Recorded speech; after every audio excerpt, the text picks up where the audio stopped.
ನೀನು ಬಂಧು ಅಂತ ಅನ್ನೋದನ್ನ ಯಾರೋ ಒಬ್ಬರು ಹೊರಗಿನವರು ಕೇಳಿದರು.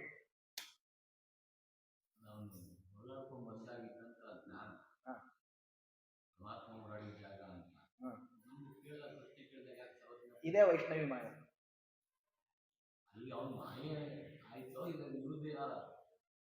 ಅದನ್ನೇ ಪರಮಾತ್ಮ ವೈಷ್ಣವಿ ಮಾಯ ಅನ್ನೋದು. ಯಾವತ್ ಕಾಲದಲ್ಲಿಯೂ ಹರಿಸ್ಮರಣೆ ಇಲ್ಲದೆ ಇರೋದು. ಇದು ದೇವತೆಗಳ ಅಷ್ಟು ಕ್ಷಣಾರ್ಧದಲ್ಲಿ ಹೋಗ್ತದೆ, ಒಂದು ಕ್ಷಣದಲ್ಲಿ ಹೋಗ್ತದೆ. ಆ ಕ್ಷಣದಲ್ಲಿ ಹೋಯ್ತು ಅಂತಂದ್ರೆ ಆ ಕ್ಷಣದಲ್ಲಿ ನಾವು ದೊಡ್ಡವರು ಅಂತ ನಮಗೆ ಬುದ್ಧಿ ಬಂದ್ಬಿಡ್ತದೆ, ಉತ್ತರ ಕ್ಷಣದಲ್ಲಿ ಬರ್ತದೆ. ದೇವತಾ ವ್ಯಕ್ತಿಗಳಿಗೆ ಅದು ತಾತ್ಕಾಲಿಕವಾಗಿ ಎಂದೋ ಒಂದ್ ಸರ್ತೆ ಹೋಗ್ತಿರ್ತದೆ, ನಮ್ಗೆ ಯಾವತ್ತೋ ಒಂದ್ ಸರ್ತೆ ಬರ್ತಿರ್ತದೆ, ಅಷ್ಟೇ. ಇಷ್ಟೇ ವ್ಯತ್ಯಾಸ. ಅವ್ರಿಗೆ ಎಂದೋ ಒಂದಾವತ್ತಿ ಭಗವಂತ ಸರ್ವೋತ್ತಮ ಅಂತನ್ನೋದು ಮನಃಪಟಲದಿಂದ ಆಚೆ ಹೋಗ್ತದೆ. ನಮ್ಗೆ ಎಂದೋ ಒಂದ್ ಸರ್ತೆ ಪರಮಾತ್ಮ ಸರ್ವೋತ್ತಮ ಅನ್ನೋದು ಮನಃಪಟಲದ ಒಳಗೆ ಬರ್ತಾ ಇರ್ತದೆ. ಇರೋದಿಲ್ಲ, ಬರ್ತದೆ ಅಷ್ಟೇ. ಬರೋದು ಬೇರೆ, ಇರೋದು ಬೇರೆ.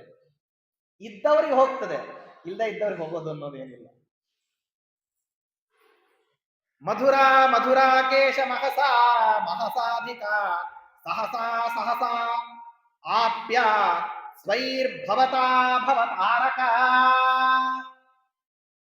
ಆ ಮಥುರಾ ನಗರಿಗೆ ನೀನ್ ಬರ್ಬೇಕು ಪರಮಾತ್ಮ ಅಂತ ಹೇಳಿದ್ರು. ಯಾರೋ ಕೇಳ್ಕೊಂಡ್ಬಿಟ್ಟು, ಕೃಷ್ಣ ಮಥುರಾ ಪಟ್ಟಣ ಹೋಗ್ತಾನಂತೆ, ಅಕ್ರೂರ ಕರೀಲಿಕ್ಕೆ ಬಂದಿದ್ದಾನೆ. ಇಷ್ಟು ವಿಷಯ ಗೊತ್ತಾಯ್ತು ಅವನಿಗೆ. ಆಮಂತ್ರದಲ್ಲೆಲ್ಲ ಅರ್ಘ್ಯ ಪಾದ್ಯ ಆಚಮನ ಮಧುಪರ್ಕ ಎಲ್ಲ ಉಪಚಾರಗಳನ್ನು ಮಾಡಿ ಅವನಿಗೆಲ್ಲ ಯಥೇಚ್ಛ ತಿನ್ಲಿಕ್ಕೆ ಹಾಕಿ ಅವನನ್ನ ಅವತ್ತು ರಾತ್ರಿ ಇಡೀ ಪಕ್ಕದಲ್ಲೇ ಮಲ್ಕೊಂಡು ಪರಮಾತ್ಮ ಮಾತಾಡಿಸ್ತಾ ಇದ್ದ. ಬೇಕಾದಷ್ಟೆಲ್ಲ ಮಾತುಕತೆಗಳೆಲ್ಲ ನಡೀತು. ಮನಿ ಬಾಗಿಲು ಹಾಕಿದ್ರು, ಹೊರಗೆ ಏನ್ ನಡೀತಾ ಇದೆ ಅಂತ ನಂದಗೋಪನ ಮನೆಯಲ್ಲಿ ಯಾರಿಗೂ ಗೊತ್ತಿಲ್ಲ. ಒಬ್ಬಾಕಿ ಕೇಳ್ಕೊಂಡಿದ್ದನ್ ಇನ್ನೊಬ್ಳಿಗೆ, ಇನ್ನೊಬ್ಳು ಕೇಳ್ಕೊಂಡಿದ್ದನ್ ಮತ್ತೊಬ್ರಿಗೆ, ಇಡೀ ಸಮಗ್ರ ವೃಂದಾವನಕ್ಕೆಲ್ಲ ಈ ಸುದ್ದಿ ಹೋಗ್ಬಿಟ್ಟಿದೆ. ಮಾರನೇ ದಿವಸ ಬಾಗಲ್ ತೆಗೆದು ಹೊರಗ ನೋಡಿದ್ರೆ ಹೊರಗಿನ ಯಾವುದೇ ಮಾರ್ಗ ಕಾಣಿಸ್ತಾ ಇಲ್ಲ. ಯಾಕೆ? ಎಲ್ಲಾ ವ್ಯಾಪಾರ ಅಲ್ಲೇ ನಡೆದ್ಬಿಟ್ಟಿದೆ. ಯಾವುದೋ ಮಕ್ಕಳಿಗೆ ಕೆಲವರು ಊಟಕ್ಕೆ ಹಾಕ್ತಿದ್ದಾರೆ, ವಯಸ್ಸಾದವ್ರ ಮಂಚ ಹಾಕಿ ಅಲ್ಲೇ ಮಲಗಿಸ್ಬಿಟ್ಟಿದ್ದಾರೆ. ಎಲ್ಲ ನಮ್ಮ ಮನೆ ಎದುರಿಗೆ ಇನ್ಯಾರೋ ಹೆಣ್ಮಕ್ಳು ಅಲ್ಲೇನೆ ಒಲೆ ಹೊತ್ಸ್ಕೊಂಡು ಅಡಿಗೆ ಮಾಡ್ತಾ ಇದ್ದಾರೆ ಮನೆ ಅಂಗಳೊಳಗೆ. ರಸ್ತೆಯಲ್ಲಿ ಕೆಲವರು ಊಟ ಮಾಡ್ತಾ ಇದ್ದಾರೆ. ಏನ್ ಕಾರಣ ಅಂದ್ರೆ, ಎದುರಿಗೆ ಕೃಷ್ಣ ಹೊರಗೆ ಬಂದ ತಕ್ಷಣ ನೀ ಹೆಂಗ್ ಹೋಗ್ತಿ ಅಂತ ಹೇಳಿ ಯಾರು ಪ್ರಶ್ನೆ ಮಾಡ್ತಿಲ್ಲ. ಮುಖ ಎಲ್ಲ ಪ್ರಶ್ನಾರ್ಥಕ ಚಿಹ್ನೆಗಳೇ. ಅಪಾರವಾದಂತಹ ಅಭಿಮಾನ ಆ ಗೋಪಿಕಾ ಸ್ತ್ರೀಯರಿಗೆ. ಅದಕ್ಕಾಗಿ ಎದ್ದು ಬಂದು ಆ ಹೊಸ್ತಿನಿಂದ ಆರಂಭ ಮಾಡಿಕೊಂಡು ಎಲ್ಲಿವರೆಗೆ ವೃಂದಾವನ ಮುಗಿಯೋದಿಲ್ವೋ ಅಲ್ಲಿವರೆಗೆ ರಸ್ತೆಯಲ್ಲಿ ಮಲಿಬಿಟ್ಟಿದ್ರಂತೆ ಕೆಲವರು. ಯಾಕೆಂದ್ರೆ ಆಕಸ್ಮಿಕವಾಗಿ ಅರ್ಧರಾತ್ರಿ ಒಳಗೇನೆ ಏನಾರ ಅಕ್ರೂರು ಹೊರಡಿಸ್ಕೊಂಡು ಕರ್ಕೊಂಡು ಹೋಗ್ಬಿಟ್ರೆ ಹೋಗ್ತಾ ಹೋಗ್ತಾ ತುಳಿದಾಗ ಆದ್ರೂ ಎಚ್ಚರ ಆಗ್ಲಿ ಕೃಷ್ಣನ ನೋಡೋಣ ಅಂತ. ಅಷ್ಟು ಅಭಿಮಾನದಿಂದ ಏನ್ ಮಾಡಿದ್ದಾರೆ ಅಂದ್ರೆ ಅಲ್ಲಿ ಹೊರಗೆಲ್ಲ ಬಂದು ಸೇರ್ಕೊಂಡ್ಬಿಟ್ಟಿದ್ರಂತೆ. ಅಹೋವಿಧೇ ತ್ವದ್ವಚಸ ಅತಿತೃಪ್ತಾ ಯದುದ್ವಹ ಲಿಂಗನ ಲುಬ್ಧಚಿತ್ತಾ ತದೀಕ್ಷಣೇನಾಪಿ ಕಥಂ ವಿಹೀನಾ ದಯಾತಿ ದೂರಾದ್ಯ ಕರೋಷಿ ದೀನಾ. ಅವ್ರು ನೋಡ್ರಿ ಎಲ್ಲರೂ ಶುರು ಮಾಡ್ತಾರ. ಅವರು ಆ ಗೋಪಿಕಾಸ್ತ್ರೀ ಅವರು ಅವ್ರನ್ನ ಇವ್ರನ್ನ ಹಿಂದಕ್ಕೆ ಜಡವಸ್ತುಗಳನ್ನೇ ಬಿಟ್ಟಿಲ್ಲ ಅವರು ಕೃಷ್ಣನ ಸಲುವಾಗಿ ಬೈಲಿಕ್ಕೆ. ಬ್ರಹ್ಮದೇವರನ್ನೇ ಅಂತಾರೆ, ಏನಪ್ಪಾ ನೀ ಹೇಳ್ದಿ ಅಂತ ಹೇಳಬಿಟ್ಟು ನಾವು ಈ ಗೋಕುಲದಲ್ಲೆಲ್ಲ ಏನ್ ಮಾಡಿದ್ವಿ ಅಂದ್ರೆ, ಈ ಗೋಕುಲದಲ್ಲೆಲ್ಲ ನಾವು ಬಂದು ವಾಸ ಮಾಡಿದ್ವಿ. ವಾಸ ಮಾಡಿ ಇಲ್ಲಿ ಕೃಷ್ಣನ ದರ್ಶನ ಆಲಿಂಗನ ಸಂತೋಷದಿಂದ ಇಲ್ಲಿ ಜೀವನ ಮಾಡ್ತಾ ಇತ್ತು.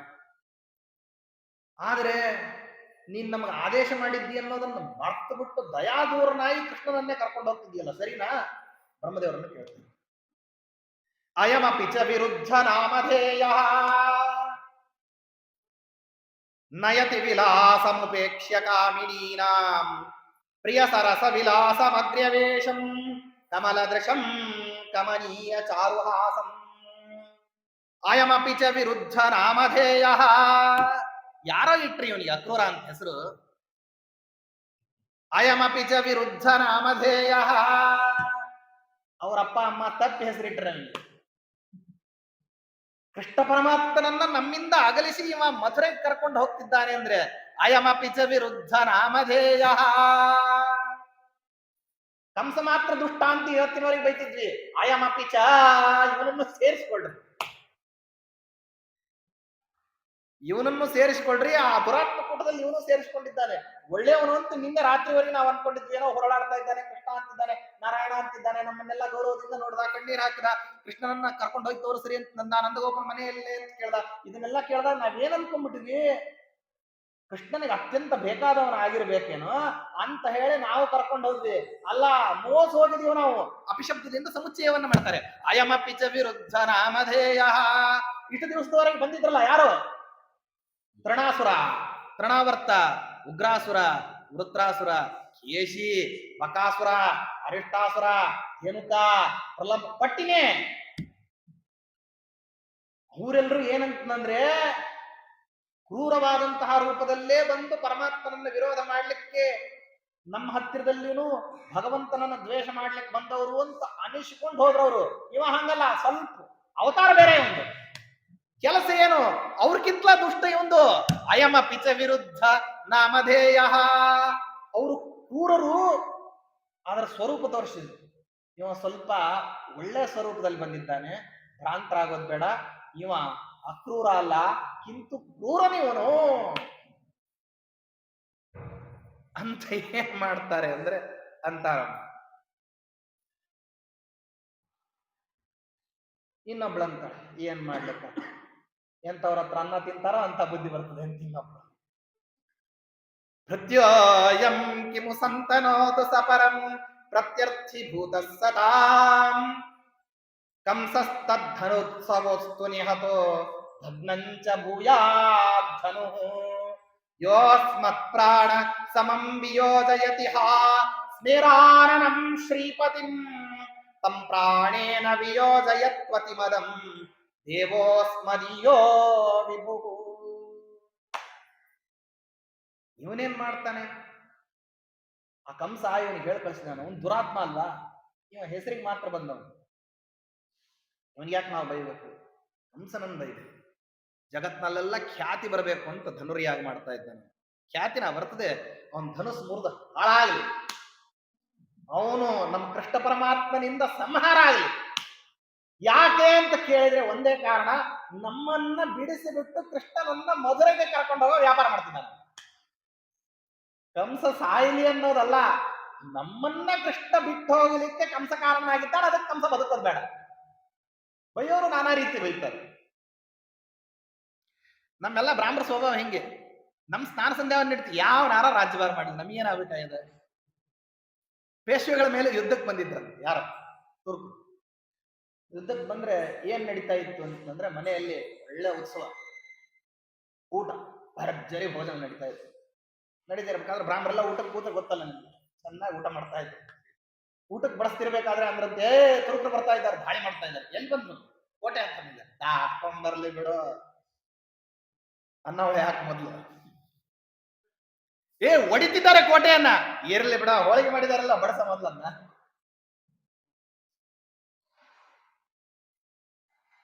ಎಲ್ಲಿ ಬಂದ್ರು? ಇಲ್ಲೇ ಬಂದಿದ್ದಾರೆ. ಮಜ್ಜಿಗೆ ಹಾಕ್ಸ್ಕೊಂಡ್ಬಿಟ್ಟಿದ್ದೀನಿ, ತಾಡು ಕುಳಿತು ಅಂತ ಹೇಳ್ತೀನಿ. ಅಂದ್ರೆ ಇವ್ರದೆಲ್ಲ ಸ್ವಭಾವ ಏನು ಅಂತಂದ್ರೆ, ನಮಗ ವಾಸ್ತವದಲ್ಲಿ ನಿತ್ಯದಲ್ಲಿಯೂ ಪರಮಾತ್ಮನ ಜೊತೆಗೆ ಸಂಗತಿ ವಿದೂರವಾಗದೇ ಇರತಕ್ಕಂಥ ಜಗತ್ತಿ ಪ್ರಾಪಂಚಿಕ ವ್ಯವಹಾರಗಳು ಏನ್ ಬೇಕಾದ್ರೂ ನಡೀಲಿ, ನಾವೇನ್ ಅದ್ರ ಬಗ್ಗೆ ತಲೆ ಕೆಡಿಸ್ಕೊಳ್ಳೋದಿಲ್ಲ. ಆಕಸ್ಮಿಕವಾಗಿ ಏನಾರ ನಮ್ ಸಾಧನೆಗೆ ತೊಂದರೆ ಆಗ್ತದ, ಅವತ್ತು ಹೌದಾ ಅಂತ ನನ್ನೋದು ತಲೆ ಎತ್ತಿ ನೋಡೋದು, ಯಾವನ್ ಬಂದ, ಓ ಹಿಂಗ ಆಗ್ಬಿಡ್ತೇನು ಅಂತ. ಆವಾಗ ಅಲ್ಲಿ ತನಕ ಏನು ಯಾವ ಕ್ರಮದಲ್ಲಿ ಅನ್ನೋದು ಕೂಡ ಏನ್ ಬೇಕಾದ್ದಾಗಿ ನಮ್ ದಿನನಿತ್ಯ ಸ್ನಾನ ಸಂಧ್ಯಾವನ್ನೇ ಪಾಠ ಇಲ್ರಿ. ಅವ್ರು ಆಳ್ತಿದ್ರಲ್ಲ ರಾಜ್ಯಭಾರ, ಅವ್ರು ಮುಗಿತೀಗ. ನೀವೇನ್ ಅನ್ಕೊಂಡಿದ್ರಿ ಹೇಳ್ರಿ? ತುರುಕ್ರ ಅವ್ರು ಮುಗಿದಿದೆ. ಇಲ್ಲ, ಈಗ ಯಾರಿದೆ? ಬ್ರಿಟಿಷ್ ಬಂದಿದೆ, ಬರ್ಲಿ ಬಿಡ.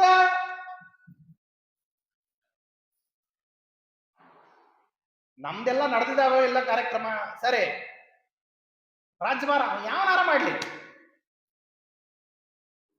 ಯಾವಾಗ ಇವ್ರಿಗೆ ತಮ್ಮ ಅಸ್ತಿತ್ವವೇ ಅಲ್ಲಾಡುವಂತ ಪರಿಸ್ಥಿತಿ ಬರ್ತದ, ಅವತ್ತಿನ ದಿವಸ ಎಂತ ಹೊರಗೆ ಹೋಗೋದು. ಅವತ್ ಹೊರಗೆ ಹೋದ್ರ ಅವತ್ತಿನಿಂದ ರಾಜ್ಯಭಾರ ಇವ್ರದೆ. ಹೊರಗೆ ಹೋಗೋ ತನಕ ಯಾರ ರಾಜ್ಯಭಾರ ಮಾಡ್ರಿ ನೀವು.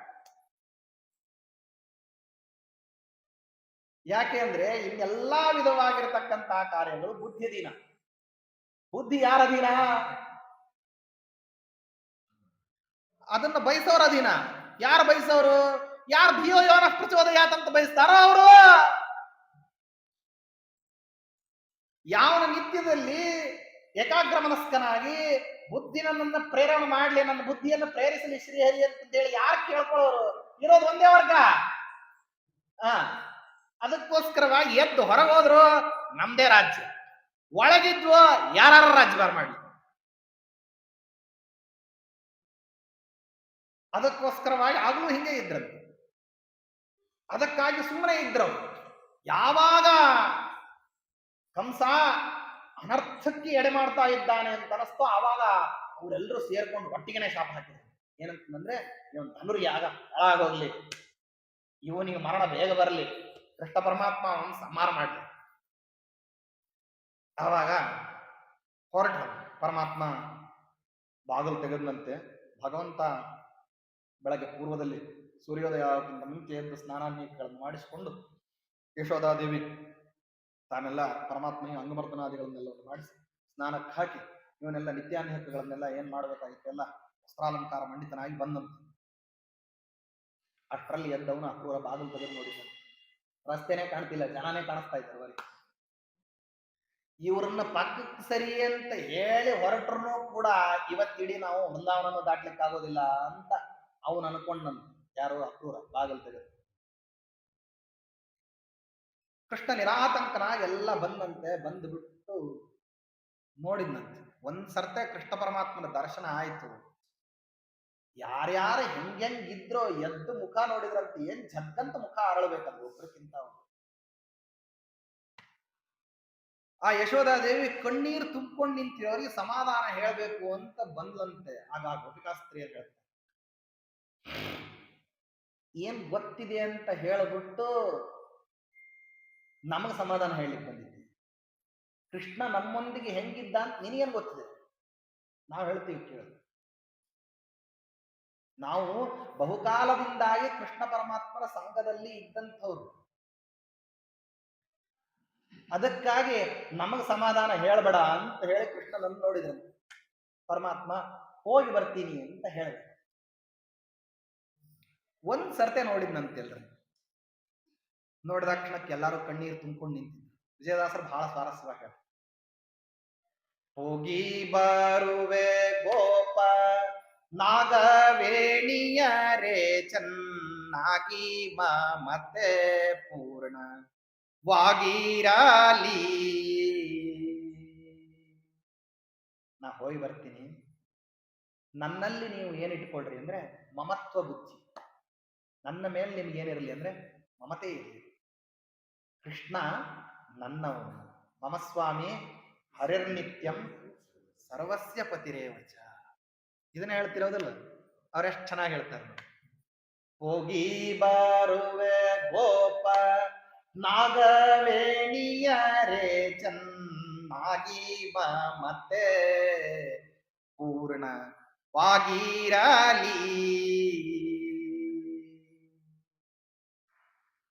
ಜಾಗು ಮಾಡದೆ ಮುನ್ನ ಬೇಗದಿಂದಲಿ ಎನ್ನ ಸಾಗಿಸಿ ಪತಿಗಳ ಕೂಡ ಭೋಗಿಸಿ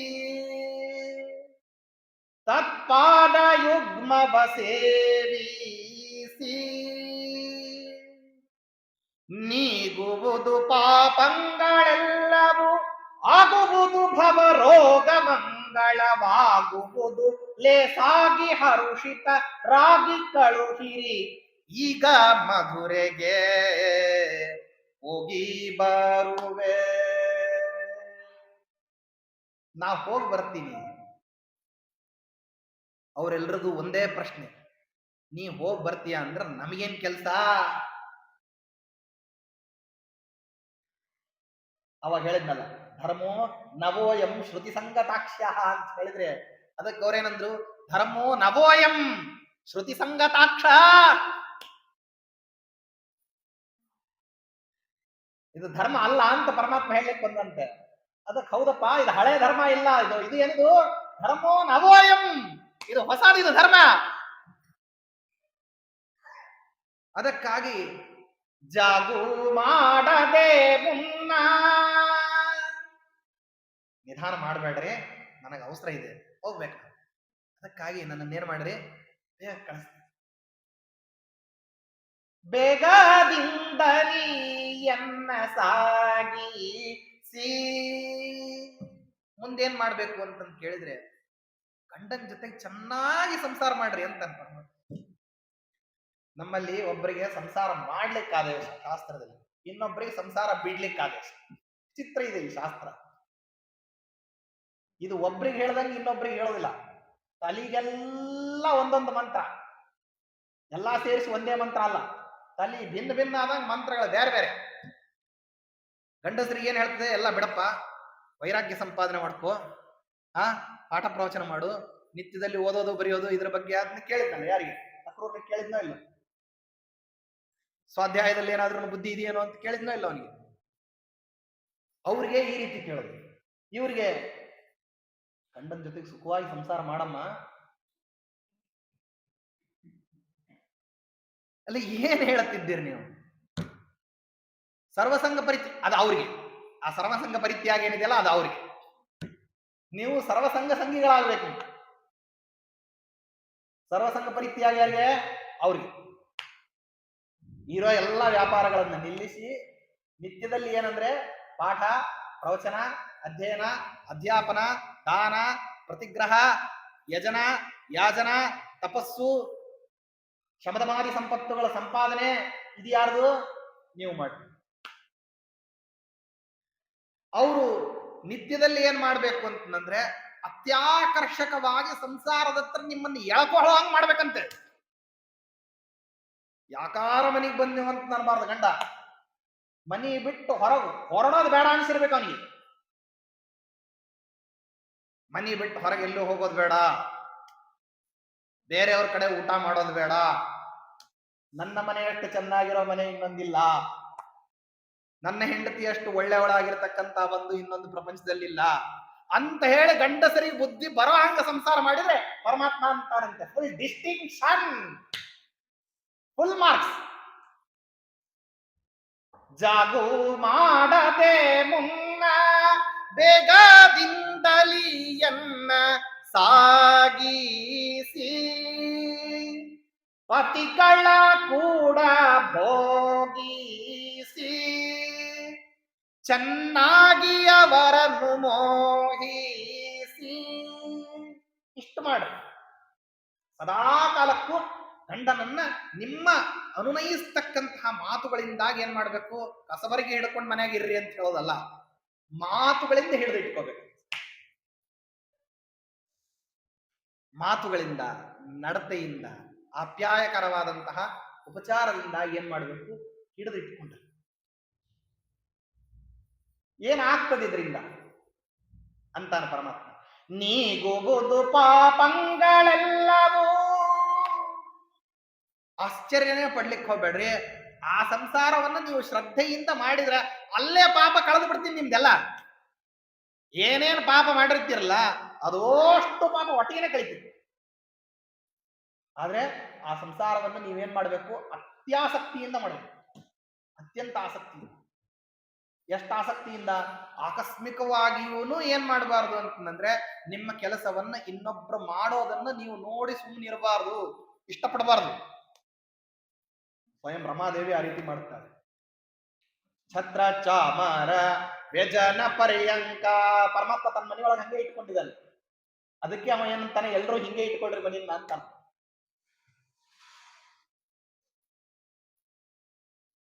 ಆ ದೃಷ್ಟಿಯಲ್ಲಿ ಹಾಗೇನೆ ಇರಬೇಕು. ಆವಾಗ ಸಂಸಾರ ಏನಾಗ್ತದೆ ನಿಮಗೆ? ರೋಗದ ರೀತಿಯಲ್ಲಿ ಕಾಣೋದಿಲ್ಲ, ಅದು ಅತ್ಯಂತ ಮಂಗಳ. ಅದಕ್ಕಾಗಿ ಈ ಸಂಸಾರವೇ ನೀವು ಮಂಗಳಮಯವಾಗಿ ಪರ್ಯವಸಾನ ಆದಂತಹ ಸಂದರ್ಭದಲ್ಲಿ ನಾ ಕಾಣೋದು ಎಷ್ಟೊತ್ತು ನೀವೇನ್ ಮಾಡ್ತಿರ್ತಿರಲ್ಲ, ಅದೇ ಕಾರ್ಯದ ಮಧ್ಯದಲ್ಲಿಯೇನೆ ಕಾಣಿಸ್ತದೆ. ನೀವೇನು ಗ್ರಹಕರ್ಮಗಳನ್ನ ಮಾಡ್ತಿರ್ತೀರಿ, ಅದರ ಮಧ್ಯದಲ್ಲೇನೆ ನಾನು ನಿಮ್ಗೆ ಏನ್ ಮಾಡ್ತೀನಿ, ಅಲ್ಲಲ್ಲೇ ಕಾಣಿಸ್ತೀನಿ.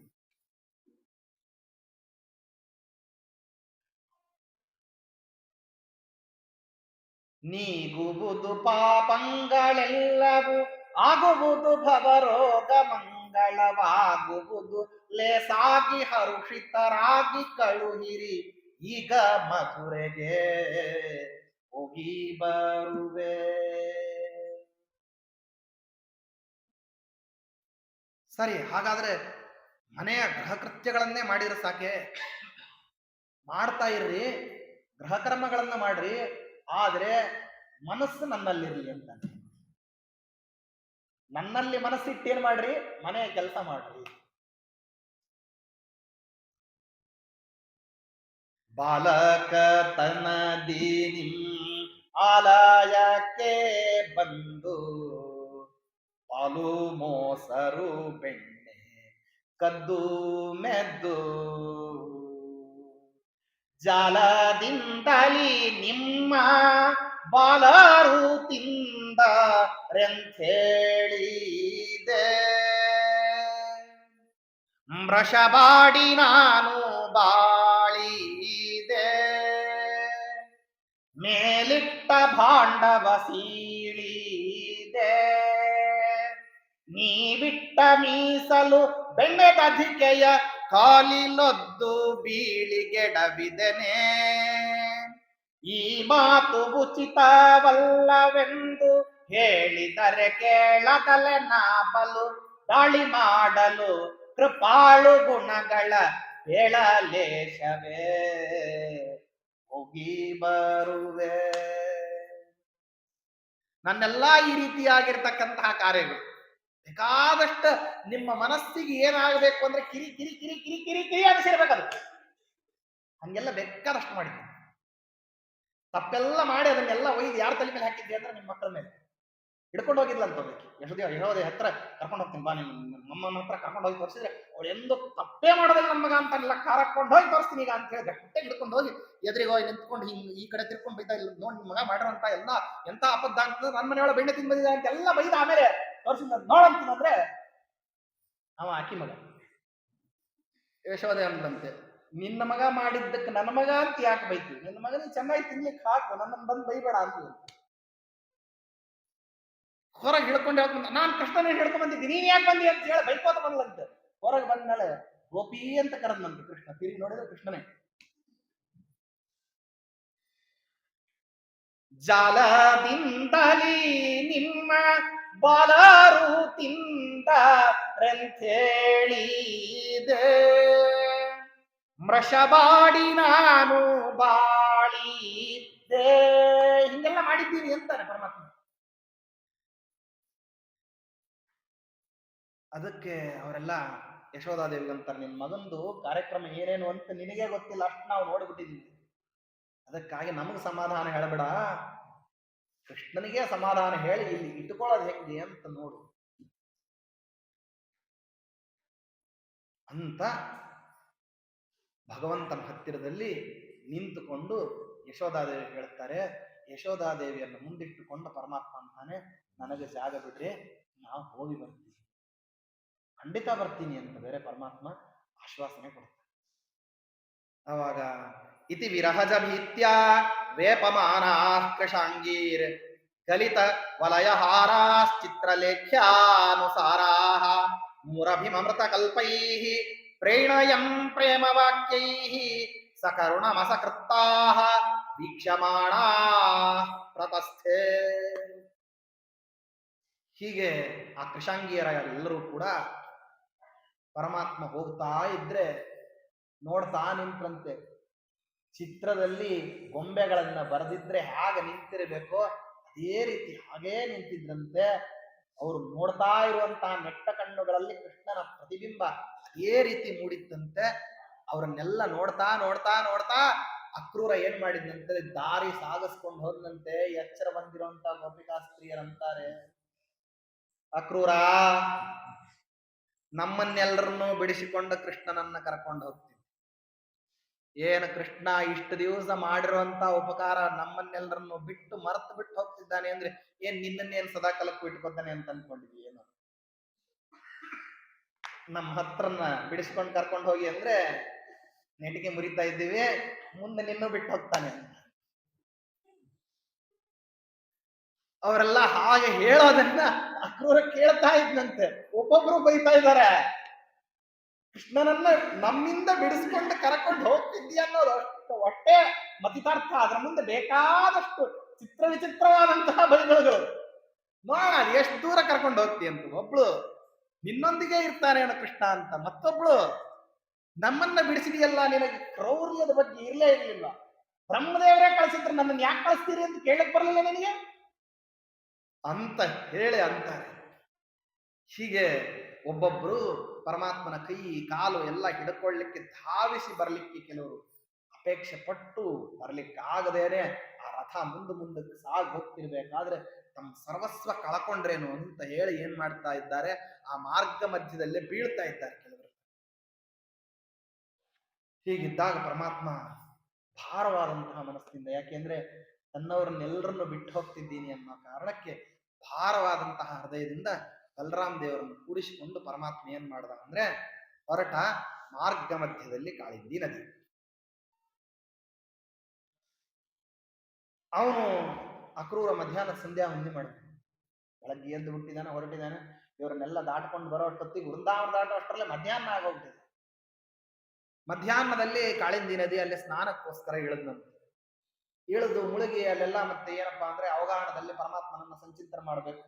ತತ್ರ ಭಗವತಃ ಸಾಕ್ಷಾತ್ ಜಗ್ಗಲಿಂಗಸ್ಯ ವಿಷ್ಣೋ ವಾಮಪಾದಾಂಗುಷ್ಟನಕ ನಿರ್ಭಿಣ್ಣ ಉದ್ಭಂಡ ಕಟಾಹ ಪ್ರವಾಹೇಣ ಯಾ ಬಾಹ್ಯ ಜಲಧಾರ ಅಂತ ಹೇಳಿ ಏನ್ ಹೇಳ್ತಾರಲ್ಲ ಭಾಗೀರಥಿ ಗದ್ಯದಲ್ಲಿ, ಪರಮಾತ್ಮನ ಇಂದ ಉತ್ಪನ್ನವಾಗಿರ್ತಕ್ಕಂತಹ ಗಂಗಾ ನದಿ ಅದು ನಮಗೆ ಏನಾಗ್ತಾ ಇದೆ, ಮೇಲೆ ನಮ್ಮ ಹೃತ್ಕಮಲ ಕರ್ಣಿಕಾ ಮಧ್ಯಸ್ಥಿತನಾಗಿರ್ತಕ್ಕಂತಹ ಪರಮಾತ್ಮನಿಗೆ ಅಭಿಷೇಕ ಮಾಡ್ಲಿಕ್ಕೆ ಬ್ರಹ್ಮರಂಧ್ರದ ಮೂಲಕವಾಗಿ ಅದು ನಮ್ಮ ದೇಹವನ್ನ ಪ್ರವೇಶ ಮಾಡ್ತಾ ಇದೆ ಅಂತ ಅನುಸಂಧಾನ ಮಾಡ್ಕೊಂಡು ಮುಳುಗೋದು. ಇಷ್ಟಿರ್ಬೇಕಂತೆ ಮುಳುಗಬೇಕಾದ್ರೆ. ಹಾಂಗ ಮುಳುಗಬೇಕು ಅಂತ ಹೇಳಿ ಪರಮಾತ್ಮನನ್ನ ಹೊರಗೆ ನೋಡಿ ಮುಳುಗಿದ್ರೆ ಒಳಗೆ ಪರಮಾತ್ಮ ಕಾಣಿಸ್ತಾ ಇದ್ದಾನೆ. ಅನಂತ ಪದ್ಮನಾಭ ರೂಪಿಯಾದಂತಹ ಪರಮಾತ್ಮ. ಇಲ್ಲಿ ಯಾರು ಬಲರಾಮ್ ದೇವರನ್ನ ಹಿಂದಿಟ್ಟುಕೊಂಡು ಮುಂದೆ ನಿಂತಂತಹವ್ರ ಪರಮಾತ್ಮ, ಅಲ್ಲೂ ಒಳಗೆ ಅವನೇ ಕಾಣಿಸ್ತಾ ಇದ್ದಾನೆ. ಕಣ್ಣು ತಿಕ್ಕೊಂಡು ಹೊರಗೆ ಬಂದು ನೋಡ್ತಾನ ಅವನೇ, ಮುಳುಗಿದ್ರ ಒಳಗೆ ಅವನೇ. ಬಾಹ್ಯಾಭ್ಯಂತರದಲ್ಲಿ ಪರಮಾತ್ಮನನ್ನ ಕಂಡು ಏನ್ ಮಾಡ್ತಾ ಇದ್ದಾನೆ ಅಂತಂದ್ರೆ ಅಕ್ರೂರ ನಮಸ್ಕಾರವನ್ನ ಮಾಡ್ತಾನೆ.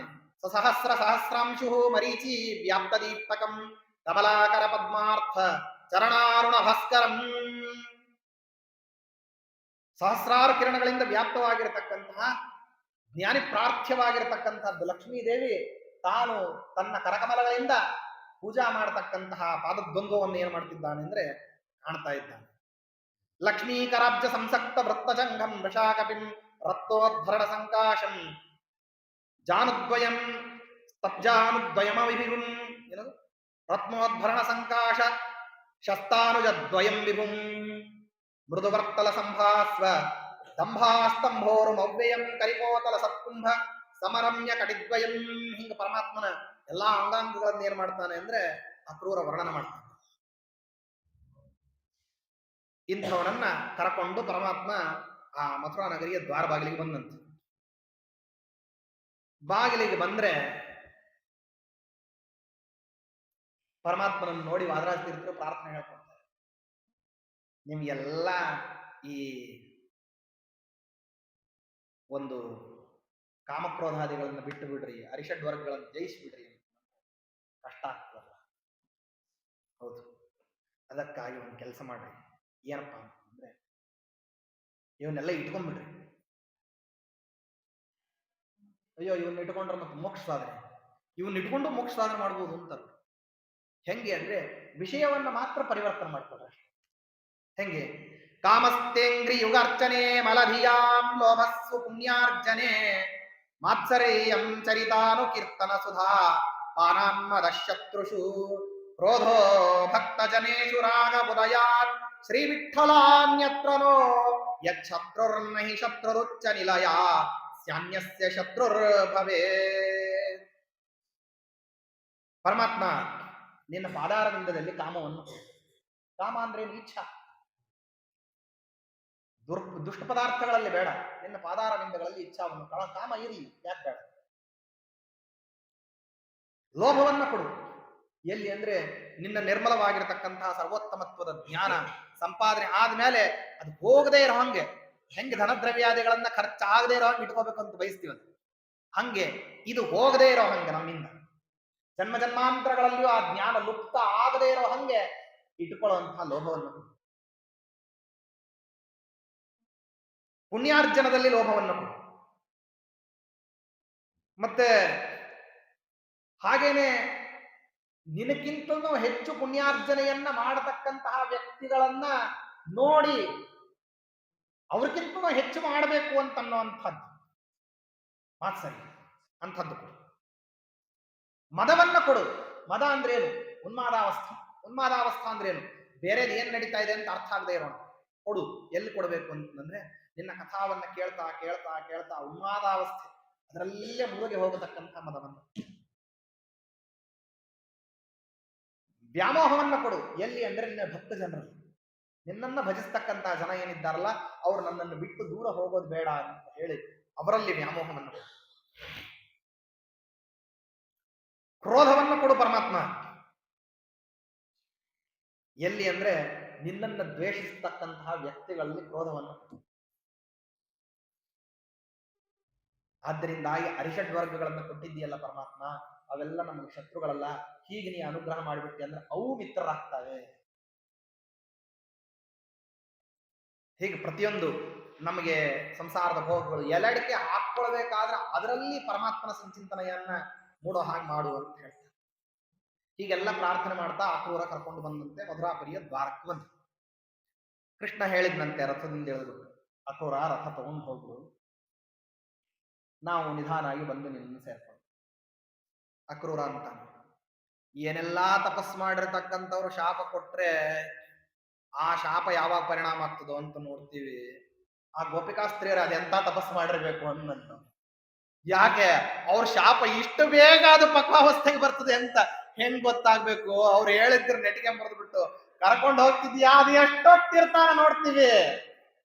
ನಮ್ಮ ಹತ್ರ 8 ವರ್ಷ ಇದ್ದ ಕೃಷ್ಣ, ನಿನ್ನ ಹತ್ರ 8 ಗಳಿಗೆ ಇರ್ತಾನೇನೋ ನೋಡೋಣ ಅಂತ ಹೇಳಿದ್ರವರು.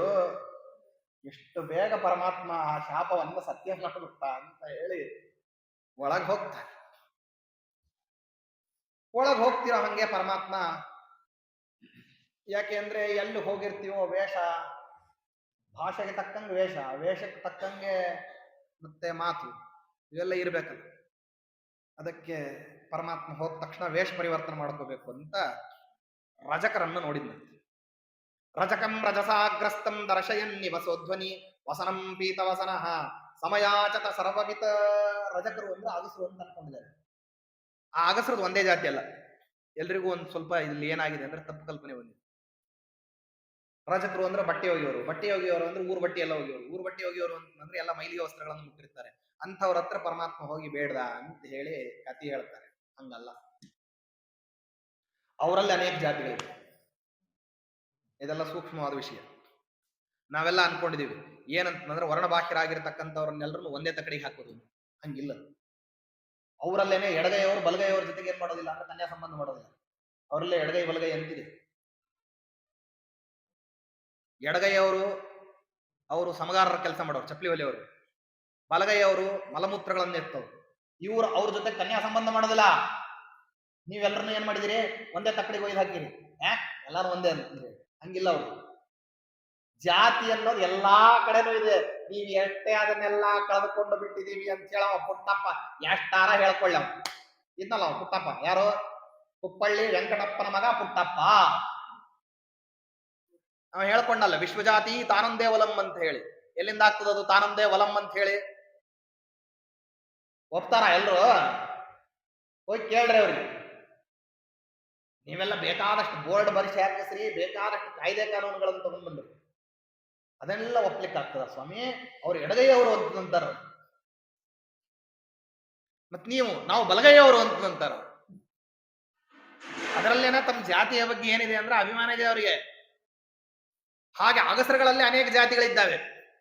ಆ ಜಾತಿಗಳಲ್ಲಿ ಏನಪ್ಪಾ ಅಂತಂದ್ರೆ ಈ ಮಲಿನವಾದಂತಹ ವಸ್ತ್ರಗಳನ್ನ ಕ್ಷಾಲನ ಮಾಡೋದೇ ಒಂದು ಜಾತಿ, ಬೇರೆ ಅದೊಂದು ಜಾತಿ.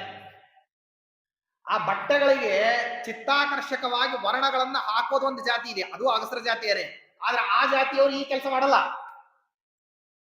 ಹಳೆ ಬಟ್ಟೆಯನ್ನು ಹೊಲಿಯುವಂತ ನೇಕಾರರು ಬೇರೆ, ಹೊಸ ಬಟ್ಟೆಯನ್ನ ಹೊಲಿಯುವಂತ ನೇಕಾರರೇ ಬೇರೆ, ಅದರಲ್ಲಿ ಜಾತಿ ಇದೆ. ಅವ್ರು ನೀವು ಹಳೆ ಬಟ್ಟೆ ಒಯ್ದು ಕೊಟ್ಟರು ಅವ್ರು ನಾವು ಹೊಲಿಯಲ್ಲ ಸ್ವಾಮಿ, ಇದನ್ನ ನಮ್ಮ ಯಂತ್ರಗಳಿಗೆ ಇದನ್ನ ತಾಕಿಸ್ಬಿಟ್ವಿ ಅಂದ್ರೆ ನಮ್ಮ ಯಂತ್ರ ಮೈಲಿ ಆಗ್ತದೆ, ಆಮೇಲೆ ಈ ಯಂತ್ರ ಬಳಸ್ಲಿಕ್ಕೆ ಬರೋದಿಲ್ಲ ಅಂತಾರೆ. ನಮ್ಮ ಯಂತ್ರಕ್ಕೆ ಹಳೆ ಬಟ್ಟೆ ತಾಕಬಾರದು ಅಂತ. ಅವರಲ್ಲಿ ಒಂದು ಮಡಿ ಇದೆ. ಏನ್ ನಿಮ್ದು ಮಾತ್ರ ಮಡಿ ಅಂತ ಅನ್ಕೊಂಡ್ರೇನೋ, ಅದೊಂದು ಮಡಿ ಇದೆ ಅಲ್ಲೇ.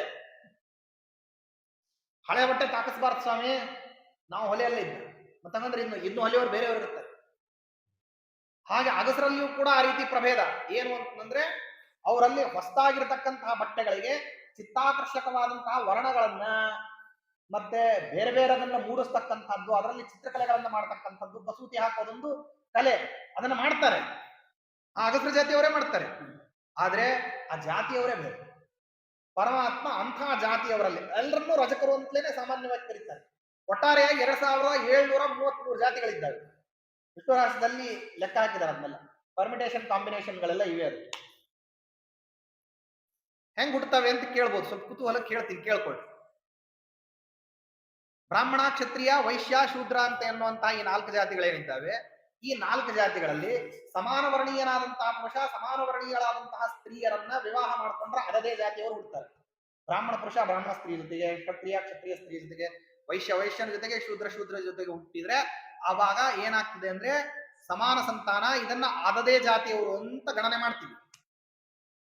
ಇದನ್ನ ಬಿಡ್ತು ವ್ಯತ್ಯಾಸ ಆಯಿತು ಅಂತ ಅನ್ಕೊಂಡು, ಅದರಲ್ಲಿ ಪುರುಷ ಉತ್ತಮನಿದ್ದು ಸ್ತ್ರೀ ಅಧಮಳಿದ್ರೆ ಅದು ಒಂದು ಜಾತಿಯ ಪ್ರಭೇದ.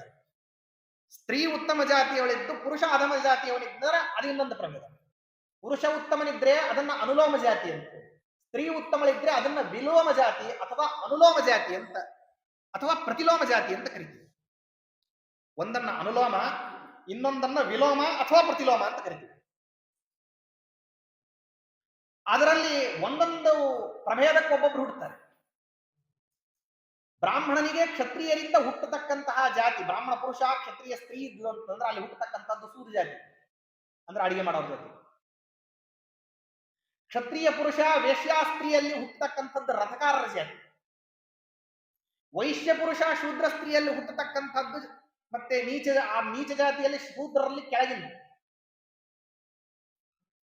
ಬ್ರಾಹ್ಮಣ ಸ್ತ್ರೀ ಶೂದ್ರ ಪುರುಷನಿಂದಾಗಿ ಹುಟ್ಟಿದ್ರೆ ಚಂಡಾಲರ ಜಾತಿ.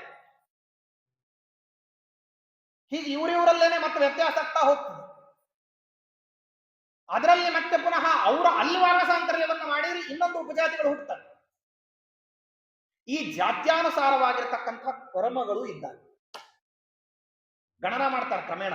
ಯಾರ್ಯಾರು ಯಾವ ಯಾವ ಜಾತ್ಯಂತರಿತರಾದ್ರೆ ಅವರಿಗೆ ಲೋಕ ವ್ಯವಹಾರಗಳಲ್ಲಿ ಯಾವ ವೃತ್ತಿಯನ್ನ ಕೊಡಬೇಕು ಅಂತ ಹೇಳಿ.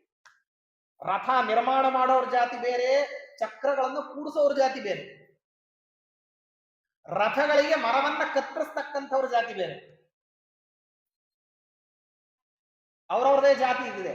ಅದಕ್ಕೇನೆ ಅಂತಾನ ಪರಮಾತ್ಮ, ಚಾತುರ್ವರ್ಣ್ಯಂ ಮಯಾ ಸೃಷ್ಟಂ ಗುಣಕರ್ಮ ವಿಭಾಗಶಃ ತಸ್ಯ ಕರ್ತಾರಮಪಿ ಮಾಂ ವಿದ್ಯಾಕರ್ತಾರಮವ್ಯಯಂ. ಈ ವರ್ಣಾಶ್ರಮ ಧರ್ಮಕ್ಕೆ ಅನುಸಾರವಾಗಿರ್ತಕ್ಕಂಥದ್ದೇ ವೃತ್ತಿ ವ್ಯವಸ್ಥೆ ಇರೋದು.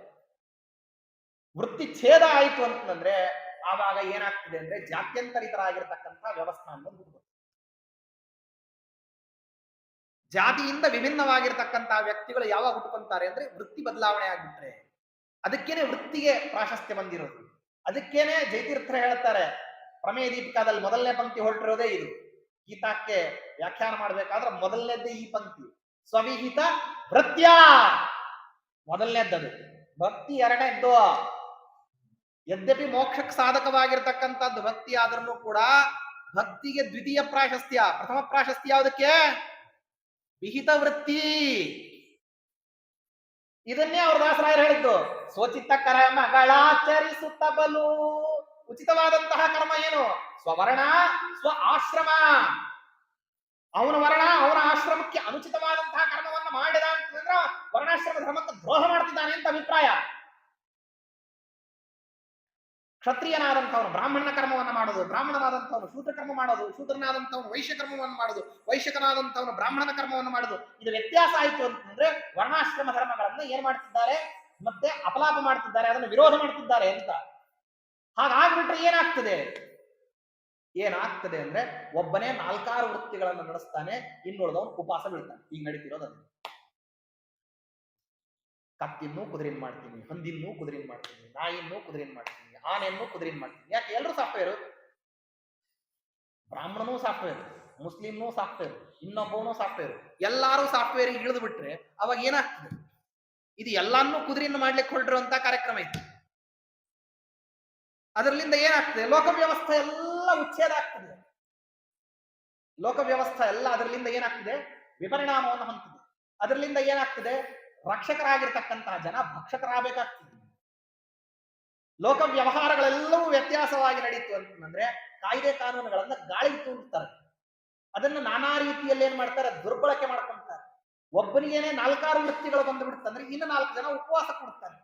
ಬಲಿಷ್ಠನಾದವನು ಬದುಕ್ತಾನೆ, ದುರ್ಬಲನಾದವನು ಸಾಯ್ತಾನೆ. ಕಾಯ್ದೆ ಕಾನೂನುಗಳು ಅಂತನ್ನೋದು ದುರ್ಬಲರನ್ನು ರಕ್ಷಿಸಬೇಕು. ಪ್ರಬಲ ಹೆಂಗೋ ಬದುಕ್ತಾನೆ, ದುರ್ಬಲ ರಕ್ಷಿತನಾಗಬೇಕು. ಇದೆಲ್ಲ ಏನಂತಂದ್ರೆ ಸೂಕ್ಷ್ಮ ಇದು. ಇದೆಲ್ಲವೂ ಏನಿದು? ವರ್ಣಾಶ್ರಮ ಧರ್ಮಗಳಲ್ಲಿ ಸೂಕ್ಷ್ಮ. ಪರಮಾತ್ಮ ಅದಕ್ಕೇನೆ ಪ್ರತಿಯೊಂದು ಕಡೆಗೆ ಈ ವರ್ಣಾಶ್ರಮ ಧರ್ಮಗಳನ್ನು ಎತ್ತಿಡಿತಾ ಬರ್ತಾನೆ. ಕೇಳಿದ ಆ ರಜಕರಿಗೆ ವಸ್ತ್ರಗಳನ್ನ ಕೊಡ್ರಿ, ಕೊಡ್ಲಿ. ತತಸ್ತಸ್ಯ ದುರಾಲಾಪಂ ನಿಶಮ್ಯ ಸುದುರಾತ್ಮನಃ ಶಿರೋಜಹಾರ ಕಿಂಕಾರ್ಯಂ ಕರೋತ್ಯಕೃತ ಕಿಲ್ಬಿಷಂ. ಪರಮಾತ್ಮ ಏನ್ ಮಾಡ್ದ ಅಂದ್ರೆ ತಲೆ ಕತ್ತರಿಸಿ ತಗೊಂಡ. ಆ ಬಟ್ಟೆಗಳನ್ನ ಅವ್ರ ತಲೆ ಕತ್ತರಿಸಿ ತಗೊಂಡ. ಯಾಕ್ರಿ ಅಂತ ಕೇಳಿದ್ರೆ, ನಿಮಗೆ ಯಾವ ಕೆಲಸ, ಯಾವುದಕ್ಕೋಸ್ಕರವಾಗಿ, ಯಾವ ಜಾತಿಯಲ್ಲಿ ಹುಟ್ಟಿ ಏನು ಕಾರ್ಯವನ್ನು ಮಾಡ್ತಿದ್ದೀರೋ ಅದನ್ನ ಬಿಟ್ಟು ಬೇರೆ ಕಾರ್ಯ ಮಾಡಿದ್ರಿ ಅಂದ್ರೆ ಶಿಕ್ಷಾ ಇದೇ ರೀತಿ ಇರ್ತದೆ. ನಿಮ್ಗೆ ಯಾವ ಕಾರ್ಯ ಹೇಳಿರೋದು? ನಿಮ್ಗೆ ಅಧಿಕಾರ ನಡೆಸ್ಲಿಕ್ಕಲ್ಲ, ಅಧಿಕಾರಕ್ಕಲ್ಲ ನೀವಿರೋದು. ನೀವೇನು ಅಧಿಕಾರಸ್ಥರು ಏನ್ ಹೇಳ್ತಾರೋ ಅದನ್ನು ಮಾಡ್ಲಿಕ್ಕಿರೋದು. ಅದನ್ನ ನೀವು ವಿರುದ್ಧವಾಗಿ ಮಾಡಿದ್ರೆ ಏನಾಗ್ತದೆ? ಶಿಕ್ಷಾ ಬರ್ತದೆ. ಅದು ಯಾವುದು? ತಲೆ ದಂಡ. ಅಲ್ಲಿಂದ ಮುಂದೆ ಪರಮಾತ್ಮ ಹೊರಟ. ಮಾಲೆಯನ್ನ ಮಾಡತಕ್ಕಂಥವನೊಬ್ಬನು ಸುಧಾಮ ಅಂತಿದ್ದ. ಆ ಸುಧಾಮ ಬೇರೆ, ಇವನೊಬ್ಬನಿದ್ದ.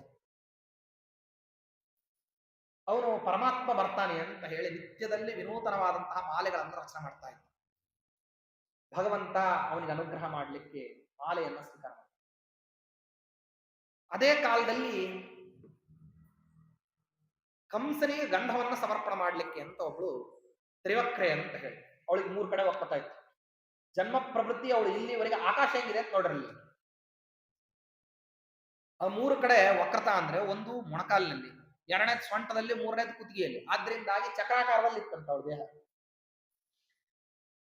ಅವಳು ತನ್ನ ಕಣ್ಣಿನಿಂದ ನೋಡಬಹುದಾಗಿರ್ತಕ್ಕಂತಹ ಒಂದೇ ಒಂದು ಪದಾರ್ಥ ಅಂದ್ರೆ ಭೂಮಿ, ಬೇರೆಯವರ ಕಾಲುಗಳು. ಇದನ್ನ ಬಿಟ್ಟರೆ ಬೇರೆದನ್ನು ನೋಡ್ತಾನೆ ಇರಲಿಲ್ಲ.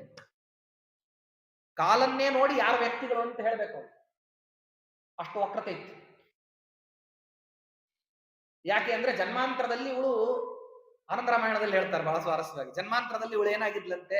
ಪಿಂಗಳೆ ಅಂತನ್ನುವಂತ ವೇಷಿಯಾಗಿ ರಾಮಚಂದ್ರನನ್ನು ಹೋಗ್ಬಿಟ್ಟು ನನ್ನ ಮದುವೆ ಆಗುವಂತ ಕೇಳಿದ್ಲು. ಕರುಣಾಸಾಗರ ಪರಮಾತ್ಮ ಆಗಲೇ ಅವಶ್ಯ ಮದುವೆ ಆಗ್ತೇನೆ. ಯಾಕೆ? ಬಹಳಷ್ಟು ಪರಮಾತ್ಮನನ್ನ ಸೇವಿಸಿ ಅಪಾರವಾದ ಸಾಧನೆಯನ್ನು ಮಾಡಿ ಬಂದು ಕೇಳಿದ್ಲಂತೆ ಮದುವೆ ಆಗುವ. ಪರಮಾತ್ಮ ಅಂತ ಜನ್ಮನ್ಯಂತರೇ ದೇವಿ ತಾವಕೀನಂ ಮನೋರಥಂ, ಇನ್ನೊಂದು ಜನ್ಮದಲ್ಲಿ ಪೂರ್ಣ ಮಾಡ್ತೀನಿ. ಎಲ್ಲಿ? ಕೃಷ್ಣನಾದಾಗ ಪೂರ್ಣ ಮಾಡ್ತೀನಿ ಅಂತ ಪರಮಾತ್ಮ ವರ ಕೊಟ್ಟನಂತ. ಪಕ್ಕದಲ್ಲೇ ನಿಂತಿದ್ಲಂತ ಅವಳು ಸೀತಾದೇವಿ. ನಾನು ಪಕ್ಕದಲ್ಲಿ ಇರಬೇಕಾದ್ರೆ ನೀನ್ ನನ್ನ ಗಂಡನನ್ನ ಮದುವೆ ಆಗ್ತೀನಿ ಅಂತ ಕೇಳಿದೆಯಲ್ಲ ಅಂತ ಸಿಟ್ಟದಂತ. ಅದಕ್ಕೆ ಅಂದ್ಲಂತೆ ಏನಂತಂದ್ರೆ, ನನ್ನ ಗಂಡನನ್ನ ಈ ರೀತಿ ಹೋಗಿ ಕೇಳಿದ್ದಕ್ಕೋಸ್ಕರ ಇನ್ನು ಮುಂದೆ ಪರಪುರುಷರ ದರ್ಶನ ಆಗದೇ ಇರುವಂತಹ ದೇಹ ನಿನಗೆ ಬರಲಿ, 3 ಕಡೆ ವಕ್ರತಾ ಬರಲಿ ಎಂದ್ಲಂತೆ. ನಡಿಗೋಗ್ಬಿಟ್ಲಿ.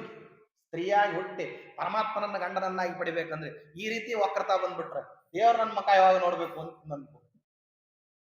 ಸೀತಾದೇವಿ ಕಾಲೆಳೆದು ಬೇಡಬಿಟ್ಲ, ದಯಮಾಡಿ ಅಪರಾಧ ಮಾಡಿದ್ದೀನಿ, ಕ್ಷಮ ಮಾಡುವುದಕ್ಕೆ ಕಾರುಣ್ಯದಿಂದ ಹೇಳಿಲ್ಲಂತೆ. ನಿಸ್ಸಂದೇಹವಾಗಿ ನನ್ನ ಗಂಡನೇ ನಿನ್ನನ್ನು ಮದುವೆ ಆಗ್ತಾನೆ, ಆದ್ರೆ ಹಂಗ ಮದುವೆ ಆಗೋ ತನಕ ನೀನು ಕಂಸನ ದಾಸ್ಯದಲ್ಲಿ ಇರು. ಆಗ ಪರಮಾತ್ಮ ಯಾವಾಗ ಬಂದು ನಿನ್ನನ್ನ ಕರಗ್ರಹಣ ಮಾಡ್ತಾನೆ, ಆವಾಗ ನಿನ್ನ ದೇಹ ಸರಿ ಹೋಗ್ಲಿ ಹೇಳಿ ವರ ಕೊಟ್ಟ. ಪರಮಾತ್ಮ ಬಂದ. ಅವಳಿಗೆ ಜನ್ಮದಲ್ಲಿ ಯಾರ್ದು ಮುಖ ನೋಡಿ ಅಭ್ಯಾಸ ಇಲ್ಲ, ಪಾದಗಳನ್ನು ಮಾತ್ರ ನೋಡಿ ಅಭ್ಯಾಸ. ಪರಮಾತ್ಮನ ಪಾದಗಳನ್ನು ನೋಡಿದಂತೆ ಏನು ಸುಕೋಮಲವಾದಂತಹ ಸುಂದರವಾದಂತಹ ದೇಹ ಇರಬೇಕು ಅಂತ ಕಲ್ಪನಾ, ಕಾಲನ್ನು ನೋಡಿದ್ದಕ್ಕೆ ಮುಖ ಹೆಂಗಿದೆ ಅಂತ ಕಲ್ಪನೆ ಮಾಡ್ಕೊಂತ ಇದ್ದಾಳೆ. ನಮ್ಮಲ್ಲೆಲ್ಲ ಪರಮಾತ್ಮನನ್ನು ನೋಡೋದು ಎಲ್ಲಿಂದ ಅಂದ್ರೆ ಪಾದದಿಂದ. ಪಾದದರ್ಶನವೇ ಪ್ರಧಾನವಾದಂಥದ್ದು. ಭಾಗವತದಲ್ಲಿ ಹೇಳ್ತಾರೆ ಪರಮಾತ್ಮನ ಪಾದಗಳನ್ನ ಸುವರ ಅಂತ ಹೇಳಿ. ಸ್ವಿತ್ಯಾನಂದ ಸಮುದ್ದಿಷ್ಟ ವರಿತಿ ಜ್ಞಾನ ಮುಚ್ಯತೆ ಮುಕ್ತಿದಾನೇನ ತದ್ದಾನಾತ್ ಸುವರಸ್ಯ ಪದದ್ವಯಂ. ಸು ಅಂದ್ರೆ ಜ್ಞಾನ, ವರ ಅಂದ್ರೆ ಆನಂದ. ಆದ್ದರಿಂದಾಗಿ ಎರಡನ್ನೂ ಕೊಡ್ತಾನ ಪರಮಾತ್ಮ. ಆದ್ದರಿಂದಾಗಿ ಆ ಪಾದಗಳನ್ನು ಸುವರ ಅಲ್ಲ ಮತ್ತೆ ಸುವರ ಅಂತ. ಅದಕ್ಕೆ ಪರಮಾತ್ಮನ ಕಾಲುಗಳನ್ನ ನೋಡಿಲ್ಲಂತೆ. ಜನ್ಮ ಪ್ರಕೃತಿ ಎಲ್ಲಾರದು ಕಾಲು ನೋಡಿದ್ಲಿ, ಎಲ್ಲಾರು ಮುಖದ ಸೌಂದರ್ಯಕ್ಕೆ ಪ್ರಾಶಸ್ತ್ಯ ಕೊಟ್ಟಿರ್ತಾರೆ, ಕಾಲು ಚೆನ್ನಾಗಿರ್ಲಿ ಅಂತ ಯಾರು ಅನ್ಕೊಂಡಿರಲ್ಲ. ಪರಮಾತ್ಮನ ಕಾಲುಗಳೇ ಸುಂದರ.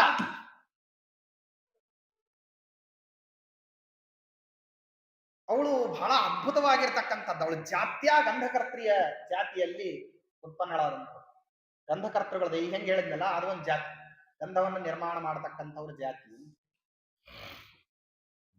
ಆ ಜಾತಿಯಲ್ಲಿ ಹುಟ್ಟಿದವರಿಗೆ ಮಧುರವಾಗಿರ್ತಕ್ಕಂತಹದ್ದು ಮತ್ತು ಮಧುಮಯವಾದಂತಹ ಪದಾರ್ಥಗಳು ಹಾಗೂ ಸುಗಂಧಮಯವಾದಂತಹ ದ್ರವ್ಯಗಳು, ಇದನ್ನ ಪಂಚೇಂದ್ರಿಯಗಳಿಂದ ಗುರುತಿಸ್ತಾರಂತವ್ರು. ಆ ಜಾತಿಯವರಿಗೆ ನೋಡ್ರಿ ಸಾಮರ್ಥ್ಯ. ಅವರಿಗೆ ಸುಗಂಧ ದ್ರವ್ಯ ಎಲ್ಲಿ ಸಿಗುತ್ತದೆ ಅಂತ ಹೇಳಿ ಮೂಗಿನಿಂದ ಗುರುತಿಸೋದಲ್ಲ, ಕಣ್ಣಿಂದ ನೋಡಿದ್ರೆ ಹೇಳ್ತಾರಂತೆ. ಎಷ್ಟೋ ಅಂತರದಲ್ಲಿ ಇರತಕ್ಕಂತಹ ಪದಾರ್ಥ ಇದು ಸುಗಂಧಮಯವಾದ ಪದಾರ್ಥ ಅಂತ ಹೇಳ್ತಾರೆ. ಆ ಜಾತಿಯಲ್ಲಿ ಹುಟ್ಟಬೇಕು, ಆ ಜಾತಿಯ ವಿಶೇಷ. ಅಂಥದ್ರಲ್ಲಿ ಹುಟ್ಟಿ ಪರಮಾತ್ಮನ ಆ ಕಂಸನಿಗೋಸ್ಕರ ಗಂಧ ಸಿದ್ಧ ಮಾಡ್ತಿದ್ಲಂತೆ. ಗಂಧ ಅಂದ್ರೆ ಏನು? ವಾಸನೆ ಬರದೇ ಇರತಕ್ಕಂಥ ಗಂಧದ ಕೊರಡನ್ನು ತಗೊಂಡು ಬಸ ಬಸ ಬಸ ತಿಕ್ಕಿ ಐಗಿಡಿ ಬಳಕೋತಿರಲ್ಲ, ಅದಲ್ಲ. ಸಾಮಾನ್ಯವಾಗಿ ಹಚ್ಚುವಂತಹ ಗಂಧಕ್ಕೇನೆ 9 ದ್ರವ್ಯಗಳನ್ನ ಹಾಕ್ಬೇಕಂತ. ಅಂಥದ್ರಲ್ಲಿ ಪರಮಾತ್ಮನಿಗೆ ಉಚಿತವಾಗಿರ್ತಕ್ಕಂಥದ್ದು ರಾಜೋಚಿತವಾದಂತಹ ಗಂಧ ಅಂದ್ರೆ ಅದನ್ನ ನಿರ್ಮಾಣ ಮಾಡ್ಲಿಕ್ಕೆ ಅದು ಬೇರೆನೆ. ಕಸ್ತೂರಿ, ಮೃಗಮದ, ಹುನ್ನಾಗ, ಪಚ್ಚಕರ್ಪೂರ, ಕೇಸರ, ದೇವದಾರು, ಕೃಷ್ಣಗಾರು, ಕಚೋರ, ಏಲಕ್ಕಿ, ಶ್ರೀಗಂಧ, ಮತ್ತೆ ಹಾಗೇನೆ ರಕ್ತಚಂದನ. ಶ್ರೀಚಂದನ ಬೇರೆ, ರಕ್ತಚಂದನ ಬೇರೆ. ಇದನ್ನೆಲ್ಲ ಹಾಕಿ ಮಿಶ್ರಣ ಮಾಡ್ಬೇಕು. ದೇವರಿಗಾದ್ರೆ ತುಳಸಿಗೆ ಅಷ್ಟನ್ನು ಹಾಕ್ತಾರೆ. ಇದನ್ನೆಲ್ಲ ಹಾಕಿ ಮಿಶ್ರಣ ಮಾಡಿ ಸಿದ್ಧ ಮಾಡಿದ್ರೆ ಅದನ್ನ ಗಂಧ ಅಂತಾರೆ. ಹೇಗಿರ್ತದೆ ಅಂದ್ರೆ ವಾಸನೆ ಅಲ್ಲಿ ತೇಯ್ತಾ ಇದ್ರೆ ಹೊರಗಿನವ್ರಿಗೆ ಗೊತ್ತಾಗಬೇಕು. ಅಷ್ಟು ಸುಗಂಧಮಯವಾದಂತಹದ್ದು ಗಂಧ. ಅದನ್ನ ನಿತ್ಯದಲ್ಲಿ ಏನ್ ಮಾಡ್ತಿದ್ಲಂತೆ, ಅದನ್ನ ನಿರ್ಮಾಣ ಮಾಡ್ತಿದ್ಲಂತೆ. ಅದನ್ನೆಲ್ಲ ತೆಗಿಯೋದು ಅಂತಂದ್ರೆ ಅದನ್ನ ನಿಧಾನ ಕೂತ್ಕೊಂಡು ಅರಿಯೋ ಕಲ್ಲಿನ ಮೇಲೆ ಉಜ್ಜಿ ತೆಗಿಬೇಕು. ನಮ್ಗೆಲ್ಲ ಉಜ್ಜಿ ತೆಗಿಯೋದ್ರ ಬಗ್ಗೆ ಅಭ್ಯಾಸನೇ ಇಲ್ಲ. ಏನಾರ ಒಂದು ಉಜ್ಜ್ರಿ ಅಂತಂದ್ರೆ ನಮ್ಗೆ ಗೊತ್ತು ಆಗೋದಿಲ್ಲ. ನಮಗೆ ಬಾದಾಮಿ ಹಾಲು ಮಾಡ್ಕೊಡ್ರಿ ಅಂದ್ರೆ ಸರ ಹೋಗ್ಬಿಟ್ಟು ಅದನ್ನ ಬಾದಾಮಿಯನ್ನ ಮಿಕ್ಸಿ ಒಳಗೆ ಹಾಕಿ ಅದು ಕರ ಬರ ಅಂತ ಹೇಳಿ ಹಲ್ಲಿಗೆಲ್ಲ ಸಿಗೋ ಹಂಗ ಮಾಡಿ ಕೊಟ್ರೆ ಅದು ಬಾದಾಮಿ ಹಾಲಲ್ಲ. ಬಾದಾಮಿ ಹಾಲಂದ್ರೆ ಹೇಳಿರ್ತೀನಿ, ಎಂದಾರ ಒಂದ್ಸರ್ತೆ ಕುಡೀರಿ. ಬಾದಾಮಿಯನ್ನ ಬೆಚ್ಚಗಿನ ಹಾಲಿನಲ್ಲಿ 3 ತಾಸು ನೆನೆ ಹಾಕಿ ಅದನ್ನ ಸಾಣೆ ಕಲ್ಲಿನ ಮೇಲೆ ಗಂಧದ ರಸ ಬಂದಂಗ ಬರೋ ಹಾಗೆ ತೇಯ್ಬೇಕು. ಅದರಲ್ಲಿಂದ ಏನ್ ಬರ್ತದಲ್ಲ ಗಂಧದ ತರ, ಅದನ್ನ ಬಳಕೊಂಡು ಅದನ್ನ ಉಗುರು ಬೆಚ್ಚಗಿರಬೇಕಾದ್ರೆ ಕೇಸರದ ಜೊತೆಗೆ ಕಲ್ಸಕ್ರೆ, ಏಲಕ್ಕಿ ಹಾಕಿ ಮಿಶ್ರಣ ಮಾಡಬೇಕು. ಆಗದು ಬಾದಾಮಿ ಹಾಲು. ಇವ್ರು ಕೊಡ್ತಾರಲ್ಲ ಅದು ತೌಡಿನ ಜೊತೆಗೆ, ಅದು ಬಾದಾಮಿ ಹಾಲಲ್ಲ. ಪದಾರ್ಥವನ್ನು ನಿರ್ಮಾಣ ಮಾಡೋದು ಒಂದು ಕಲೆ. ಹಾಗೆ ಮಾಡಿ ಕೊಟ್ರೆ, ಆಗ ಕುಡಿದ್ರೆ ಅದನ್ನ ಬಾದಾಮಿ ಹಾಲು ಅಂತ. ಇವತ್ತು ಎಂತದ್ದರ ಬಾದಾಮಿ ಹಾಲು ಯಾವನ್ ಮಾಡಿ ಕೊಟ್ರು ಹಿಂಗೆ ಮಾಡ್ತಾನೆ. ಈ ರೀತಿ ಎಲ್ಲ ತೆಗೆದು ಮಾಡಿಕೊಡು ಅಂದ್ರೆ ಒಂದು ಬಾದಾಮಿ, ಒಂದು ಲೋಟ ಬಾದಾಮಿ ಹಾಲು ಮಾಡಿಕೊಡ್ಲಿಕ್ಕೆ ಅದಕ್ಕೆ 20 ನಿಮಿಷ ಬೇಕಾಗ್ತದೆ. ಯಾಕೆ ತೇಯ್ಬೇಕಲ್ಲ ಅನ್ನ. ಗಂಧ ಬಂದಂಗ ಬರ್ಬೇಕದು. ಪ್ರಯತ್ನ ಮಾಡ್ರಿ ಒಂದ್ಸರ್ತೆ. ವಯೋಮಾನದಲ್ಲಿ ಇದ್ದವರೆಲ್ಲ ಕುಡಿಬೇಕಂತ ಹಾಲನ್ನ.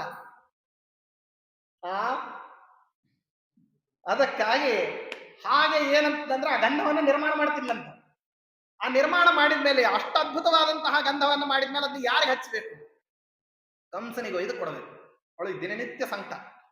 ಎಲ್ಲ ಇವನು ಇಂಥ ಕ್ವಾಣದ ಚರ್ಮದಂತಹ ವ್ಯಕ್ತಿಗೆ ಇಷ್ಟು ಒಳ್ಳೆ ಗಂಧ ಹೇಳ್ತಿಲ್ಲ. ಕ್ವಾಣ ಇದ್ದಂಗಿದ್ದಾವ ಕಂಸ. ಕರಾಳವಾಗಿರ್ತಕ್ಕಂತಹ ದೇಹ, ಕರಿ ದೇಹ, ಅದರ ಮೇಲೆ ಈ ನಿರ್ಮಿತವಾದಂತಹ ಗಂಧವನ್ನು ಒಯ್ದು ಲೇಪನ ಮಾಡ್ಬೇಕು ಎಲ್ರು. ಅವಳಿಗೆ ನಿತ್ಯ ಸಂಕಟ ಆಗ್ತಿತ್ತಂತೆ. ಇಷ್ಟೊಳ್ಳೆ ಗಂಧ ಇವನಿಗೆ ಅಂತಿದ್ಲಂತ ಅವಳು. ಯಾಕಂದ್ರೆ ಇಷ್ಟೆಲ್ಲ ಕಷ್ಟಪಟ್ಟು ಮಾಡಿದಾಗ ಅದನ್ನ ಹೋಗ್ಸೋರು ತುಂಬಾ ಒಳ್ಳೆಯವ್ರು ಇರ್ಬೇಕು ಅಂತ ಬಯಸ್ತಾರಂತೆ. ಯಾರು ತುಂಬಾ ಚೆನ್ನಾಗಿ ಕೆಲಸ ಮಾಡ್ತಿರ್ತಾರಲ್ಲ ಅದು ಎಲ್ಲಿ ಹೋಗಿ ಸೇರ್ಬೇಕು ಅಂತ. ರತ್ನ ತುಂಬಾ ಚೆನ್ನಾಗಿದ್ರೂ ಕೂಡ ಅದನ್ನ ಎಲ್ಲೋ ಸಾಮಾನ್ಯ ಲೋಹಗಳಲ್ಲಿ ಹುದುಗಿಸಿಟ್ರೆ ಅದಕ್ಕೇನ್ ಬರೋದಿಲ್ಲ ಅಂದ್ರೆ ಅದಕ್ಕೆ ಹೊಳಪು ಬರೋದಿಲ್ಲ. ಅದು ಎಲ್ಲಿರ್ಬೇಕು? ಬಂಗಾರದ ಮಧ್ಯದಲ್ಲಿರ್ಬೇಕು. ಆವಾಗ ರತ್ನ ಪ್ರಕಾಶ ಅನ್ನೋದೇನಾಗ್ತದೆ? ಜಗತ್ತಿಗೆ ಆಸ್ವಾದ್ಯ ಆಗ್ತದೆ. ಹಾಗೆ ಅವಳ ನಿತ್ಯದಲ್ಲಿ ಇಷ್ಟೊಳ್ಳೆ ಗಂಧ ತೆಗೆದ ಮೇಲೆ ಅನ್ಕೊಂತಿದ್ಲಂತೆ, ಕಂಸನಿಗೆ ಈ ಗಂಧ ಅಂತಿದ್ಲಂತೆ, ಇವನಿಗೆ ಕೊಡ್ಬೇಕೆ? ಪರಮಾತ್ಮ ಎದುರಿಗೆ ಹೋಗಿ ನಿಂತ್ಕೊಂಡ. ವಕ್ರಾಮಪಿ ಚತಾಂ ತನ್ವೀಂ ಋಜ್ವೀಂ ಕೃಷ್ಣ ಕರೋ ಕರೋ ಅನುಕೂಲಯಿತುಂ ಬಾಲಾಂ ಕರಯೇವ ಹಿ ಕಾರಣಂ. ಹೋಗಿ ಕೇಳಿದ್ನಂತ ಪರಮಾತ್ಮ, ಬಹಳ ಮಧುರವಾದಂತಹ ಮಾತುಗಳನ್ನು ಆಡಿದ್ನಂತೆ. ಸುಂದರಿ, ಗಂಧ ಕೊಡ್ತೀಯಾ ಅಂತ ಕೇಳಿದ್ನಂತ. ಅವಳ ಮುಖ ಯಾರು ನೋಡೇ ಇರಲಿಲ್ಲ ಇದುವರೆಗೆ. ಅವಳೇ ಕನ್ನಡಿ ಒಳಗೆ ತಮ್ಮ ಮುಖ ಹೆಂಗಿದೆ ಅಂತ ನೋಡ್ಕೊಂಡಿರಲಿಲ್ಲ. ಕುತ್ತಿಗೆ ಹತ್ರ ಸಂಪೂರ್ಣವಾಗಿ ಬಾಗಿ ಬಿಟ್ಟಿದೆ ಅಂತಂದ್ರೆ ಮಧ್ಯದಲ್ಲಿ ಕನ್ನಡಿಯನ್ನು ಇಟ್ಕೊಂಡು ನೋಡ್ಕೋಬೇಕು ಅವಳು ತನ್ನ ಮುಖನ, ಮೊಣಕಾಲಿನ ಮಧ್ಯದಲ್ಲಿ. ಅದು ಸಾಧ್ಯ ಇರಲಿಲ್ಲ. ಆದ್ರಿಂದ ಅವಳು ಮುಖನೇ ನೋಡ್ಕೋತಿರ್ಲಿಲ್ಲ. ಅವಳು ಹೆಂಗಿದ್ಲು ಅಂತ ಜಗತ್ತಿಗೆ ಗೊತ್ತಿರಲಿಲ್ಲ. ಅದಕ್ಕೆ ಪರಮಾತ್ಮ ಹೋಗಿ ತನ್ನ ಎಡಗಾಲನ್ನ ಅವಳ ಎಡಗಾಲ ಮೇಲೆ ಇಟ್ಟು ಬಿಟ್ಟು ಗಂಡಕಪೋಲವನ್ನು ಹಿಡಿದು ಎತ್ತಿದ್ನಂತೆ. ಕರಗ್ರಹಣವನ್ನು ಮಾಡದ ಪರಮಾತ್ಮ ಅಂತಂತಾರೆ. ಕರ ಅಂದ್ರೆ ಎರಡು ಅರ್ಥ, ಒಂದು ಕೈ ಅಂತ, ಇನ್ನೊಂದು ಏನಪ್ಪಾ ಅಂದ್ರೆ ದ್ರವ್ಯ ಅಂತ ಅರ್ಥ. ಹೆಣ್ಣು ಮಕ್ಕಳನ್ನ ನೆಟ್ಟಿಗೆ ಇಟ್ಕೋಬೇಕು ಅಂದ್ರೆ ದ್ರವ್ಯನೇ ಕಾರಣ ಅಂತಂತಾರೆ. ಅದರ ಚೆನ್ನಾಗಿ ದ್ರವ್ಯ ಇತ್ತು ಅಂದ್ರೆ ಹೆಣ್ಮಕ್ಳು ಚೆನ್ನಾಗಿರ್ತಾರೆ ನಿಮ್ಮ ಹತ್ರ. ಪರಮಾತ್ಮ ಕರಯೇ ವಹಿ ಕಾರಣಂ, ಪರಮಾತ್ಮನ ಕೈಯೇ ರುಜ್ವೀಂ ಕರ್ತುಂ, ಅವಳನ್ನು ಚೆನ್ನಾಗಿ ಮಾಡ್ಲಿಕ್ಕೆ ಕರನೇ ಕಾರಣ ಆಯ್ತು. ನಿಮಗೂ ಕರವೇ ಕಾರಣ. ಆ ಕರ ಬೇರೆ, ಈ ಕರ ಬೇರೆ ಅಷ್ಟೇ. ಗಂಧರ್ಪಣ ದೃಚಿರವೇಶ ಕೃತೇರ್ಮನೋಜ್ಞ ಕುಂದ ಪ್ರಸೂನ ರಚಿತಾಮಲಮಾಲ್ಯದಾನ ಕುಬ್ಜಾರಯಸ್ತಮಲಭಂತ ಮಹಾಪ್ರಸಾದಂ ಕಿಂ ನಾಮ ಸರ್ವವಿಧಿಭಿಃ ವಿಭುಮರ್ಚಯಂತಹ. ಅವಳು ಅವಾಗ ಆಗಲಿ ಅಂತ ಹೇಳಿ ಗಂಧ ಕೊಡ್ತೀಯ ಅಂದಾಗ ಪರಮಾತ್ಮ ನೇರವಾಗಿ ಮಾಡಿದಾಗ ಭಗವಂತನನ್ನು ನೋಡಿ ಆ ಗಂಧದ ಬಟ್ಲನ್ನು ಹಿಡಿಲ್ಲ. ಭಗವಂತ ಎದುರಿಗೆ ನಿಂತಿದ್ದನ್ನು ನೋಡಿ ತಾನೇ ಲೇಪನ ಮಾಡಿದ. ಸಾರ್ಥಕ ಆಯ್ತು ಇವತ್ತು ಗಂಧವ ಅಂತ ಹೇಳಿ ಪರಮಾತ್ಮ ಹೋಗಿ ಬರ್ತೀನಿ ಅಂದಂತೆ. ಆವಾಗ ಕೃಷ್ಣ, ನನ್ನ ಎಲ್ಲಿ ಬಿಟ್ಟು ಹೋಗ್ತೀಯ? ನನ್ನ ಪಾಣಿಗ್ರಹಣ ಮಾಡಿಬಿಟ್ಟಿದ್ಯ. ಪಾಣಿಗ್ರಹಣ ಅಂದ್ರೆ ಏನು? ಮದುವೆ. ನನ್ನ ಮದುವೆ ಆಗೋಯ್ತು, ಬಿಟ್ಟೆಲ್ಲಿ ಹೋಗ್ತೀಯ ಅಂದ್ಲಂತೆ. ಅದಕ್ಕೆ ಪರಮಾತ್ಮ ಅಂದಂತೆ, ಕೆಲಕಾಲ ಇರು, ಪುನಃ ನಿನ್ನ ಹತ್ರನೇ ಬರ್ತೀನಿ ಅಂತ ಹೇಳಿ ಪರಮಾತ್ಮ ಅವಳಲ್ಲಿ ಒಬ್ಬ ಮಗನನ್ನು ಪಡಿತಾನೆ. ವಿಶೋಕ ಅಂತ ಹೆಸರು. ಅವನನ್ನ ಭೀಮಸೇನ ದೇವರಿಗೆ ಸಾರಥಿಯಾಗಿ ಕಳಿಸ್ತಾನೆ. ಈ ತ್ರಿವಕ್ರೆಯ ಮಗನನ್ನೇ ಏನ್ ಮಾಡ್ತಾನೆ? ಸಾರಥಿಯಾಗಿ ಕಳಿಸ್ತಾನೆ. ರಾಜಾಧ್ವನಾಸಮಧಿಗಮ್ಯ ಧನುರ್ನಿವಾಸಂ ಕೋದಂಡ ಖಂಡನ ಮಥೋ ಚಕಮೇ ರಮೇಶಃ ಯುಕ್ತಂ ಹಿ ತತ್ ಸಕಲ ದೈವತ ಮುಖ್ಯ ದೇವಃ ಕೃಷ್ಣಃ ಕಥಂ ಜಡತಮಸ್ಯ ಬಲಿಂ ಸಹೇತ. ಅಲ್ಲಿ ಹೋಗಿ ಪರಮಾತ್ಮ ಏನ್ ಮಾಡ್ದ ಅಂದ್ರೆ ಧನುರ್ಭಂಗವನ್ನು ಸಾಧಿಸಿದ. ಆ ಧನುರ್ಭಂಗ ಅಂತ ಅನ್ನೋದು ಹೇಗಿತ್ತು ಅಂತಂದ್ರೆ, ಆ ಧನುಷ್ಯಾಲಕ್ಕೆ ಬಂದುಬಿಟ್ಟು ಸ್ವಾಮಿ ಅದನ್ನ ಮುರಿಯೋದು ಅಂತನ್ನೋದು ಏನಿದೆಯಲ್ಲ, ಆ ಮುರಿಯೋದು ಯೋಗ್ಯವೇ ಆಗಿತ್ತು. ಯಾಕೆ ಅಂತಂದ್ರೆ ಪರಮಾತ್ಮ ಅಂದ, ದೇವೋತ್ತಮನಾದಂತಹ ನಾ ಇರಬೇಕಾದ್ರೆ ಜಡ ಪದಾರ್ಥಕ್ಕೆ ಪೂಜೆ ಮಾಡ್ತೀರನು ಅಂತ ಕೇಳಿದ್ವಿ. ಆ ಧನುರ್ಯಾಗಕ್ಕೋಸ್ಕರ ಪೂಜಾ ಮಾಡಿದ್ದಾರಲ್ಲ ಆ ಧನುಸ್ಸನ್ನು. ಪರಮಾತ್ಮ ಅಂದ, ದೇವೋತ್ತಮನಾದ ನಾ ಇರಬೇಕಾದ್ರೆ ಜಡ ಪದಾರ್ಥಕ್ಕೆ ಪೂಜೆ ಮಾಡೋದು ಸರಿ ಇಲ್ಲ ಅಂತ ಹೇಳಿ ಮುರಿದು ಹಾಕಿದ್ದ. ಆ ಧನುಸ್ಸು ಮುರಿತಿರುವಂತಹ ಸಂದರ್ಭದಲ್ಲಿ ಮೊದ್ಲೇ ಹೇಳಿದ್ರಂತೆ ಕಂಸನಿಗೆ, ಕಂಸ ನನಗೆ ಮರಣ ಯಾವಾಗ ಬರ್ತದೆ ಅಂತ ಕೇಳಿದ್ದ. ಯಾವಾಗ ಈ ಶಿವಧನುಸ್ಸು ನಿನ್ನ ಹತ್ರ ಇರೋದು ಮುರಿದು ಬೀಳ್ತದೋ ಆವಾಗ ನಿನ್ನ ಮರಣ ಸಂಗೀತವಾಗ್ತದೆ. ಆ ಧನುಸ್ಸು ಮುರಿತಿರೋ ಹಂಗೆ ಕಂಸ ಎದೆ ಹೊಡೆದು. ಕಂಸನಿಗೊಂದು ಸಮಸ್ಯೆ ಇತ್ತು. ದಿನ ಸಾಯ್ತಿದ್ದಂತ ಕಂಸ. ಒಂದೇ ದಿವಸ ಸತ್ತ ಅಂತ ಎಲ್ಲರೂ ವರ್ಣನ ಮಾಡ್ತಾರೆ. ಪರಮಾತ್ಮ ಹಂಗ್ ಮಾಡಿರ್ಲಿಲ್ಲಂತೆ, ದಿನ ಸಾಯೋ ಹಂಗೆ ಏರ್ಪಾಡು ಮಾಡಿದ್ನ. ಯಾಕಂದ್ರೆ ಇವ ಸತ್ತಾಗ ಯಾರು ಅಳಬಾರ್ದು ಅಂತ. ಕೇಳಿಲ್ವೇನ್ ಗಾದಿ ಮಾತು? ದಿನ ಸಾಯೋರಿಗೆ ಅಳೋರು ಯಾರು ಅಂತ. ಇವ ಸತ್ರ ಯಾರೋ ಹತ್ತಿರಬಾರ್ದು ಅಂದ್ರೆ ಏನು? ಇವ ದಿನ ಸಾಯ್ಬೇಕು. ಇವ ದಿನ ಸಾಯೋದು ಹೆಂಗೆ ಅಂತಂದ್ರೆ ಅದು ಏನಾಗ್ತದೆ ಅಂದ್ರೆ ಉಪಭುಕ್ತಂ ವಿಷಂಹಂತಿ ವಿಷಯ ಸ್ಮರಣಾದಪಿ ಅಂತ. ವಿಷ ತಿಂದ್ರು ಒಂದೇ ಸರ್ತಿ ಸಾಯ್ತಾನಂತೆ. ದುಃಖ ಪರಿಪೂರ್ಣವಾಗಿರ್ತಕ್ಕಂತಹ ವಿಷಯಗಳನ್ನ ಸ್ಮರಣೆ ಮಾಡ್ಕೊಂತ ಇದ್ರೆ ಮಾಡಿದಾಗೆಲ್ಲ ಸಾಯ್ತಾ ಇರ್ಬೇಕು. ಅದಕ್ಕಾಗಿ ದಿನ ಸಾಯೋಂಗ್ ಏರ್ಪಾಡು ಮಾಡಿದ್ದ ಪರಮಾತ್ಮ. ಹೆಂಗೆ ಅಂದ್ರೆ ಇವನ್ ಕಡೆಯವ್ರನ್ನ ಯಾರ್ಯಾರನ್ನ ಕರೆಸ್ತಿನೋ ಅವ್ರನ್ನ ದಿನ ಕೊಂದಿರುವಂತ ಸುದ್ದಿ ವಾಪಸ್ ಬರ್ತಿತ್ತು ಅಂತ. ಇವ ಹೋದ ಇವನು ಮರಳಿ ಬರಲ್ಲ, ಅವ ಹೋದ ಅವನು ಮರಳಿ ಕಳಿಸ್ತಿದ್ನಂತ ಎಲ್ರು. ಹೋಗ್ತಿದ್ರೆ ಯಾರು ಮರಳಿ ಬರ್ತಿರ್ಲಿಲ್ಲ. ಕಂಸ ದಿನ ದುಃಖ ಪಡ್ತಿದ್ದಂತೆ. ಆದ್ರಿಂದಾಗಿ ಕಂಸ ದಿನ ದುಃಖ ಪಡೋದ್ರಿಂದಾಗಿ ಅವನಿಗೆ ನಿದ್ದೆ ಬರ್ತಿರ್ಲಿಲ್ಲ. ಆ ನಿದ್ದೆ ಬರದೇ ಇದ್ದಿದ್ರಿಂದ ಏನಾಗ್ತಿದ್ದ ಅಂದ್ರೆ ಕಂಸ ಭಯಭೀತನಾಗ್ತಿದ್ದ. ಹೀಗೆ ದಿನನಿತ್ಯ ಭಯ ಪಡ್ತಕ್ಕಂತಹ ಕಂಸ ಕೃಷ್ಣ ಬಂದಂತಹ ಸಮಯದಲ್ಲಿ ಭಯ ಆರಂಭ ಆಯ್ತಂತೆ. ಭಯ ಮೂರ್ತಿಭೂತವಾಗಿ ಎದುರಿಗೆ ಬಂದು ನಿಂತ್ಕೊಂಡ್ಬಿಡ್ತಾನೆ.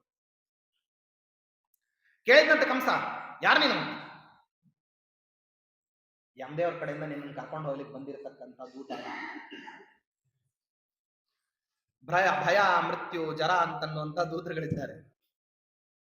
ಯಮದೇವರ ಕಡೆಯಿಂದ ಬಂದಿದ್ದೀನಿ. ಯಾವ್ದಕ್ಕೆ ಬಂದಿದ್ದಿ? ನಿನ್ನನ್ನ ಕರ್ಕೊಂಡು ಹೋಗ್ಲಿಕ್ಕೆ. ನನ್ನನ್ನು ಕೊಲ್ಲವನೆಲ್ಲಿದ್ದಾನೆ? ಭೂಲೋಕದಲ್ಲೇ ಇದ್ದಾನೆ. ಬಂದು ಬಹಳ ದಿವಸ ಆಯ್ತು, ಬೆಟ್ಟಾಗಿಲ್ಲೇನೋ ಅಂತ ಕೇಳಿದ್ರು.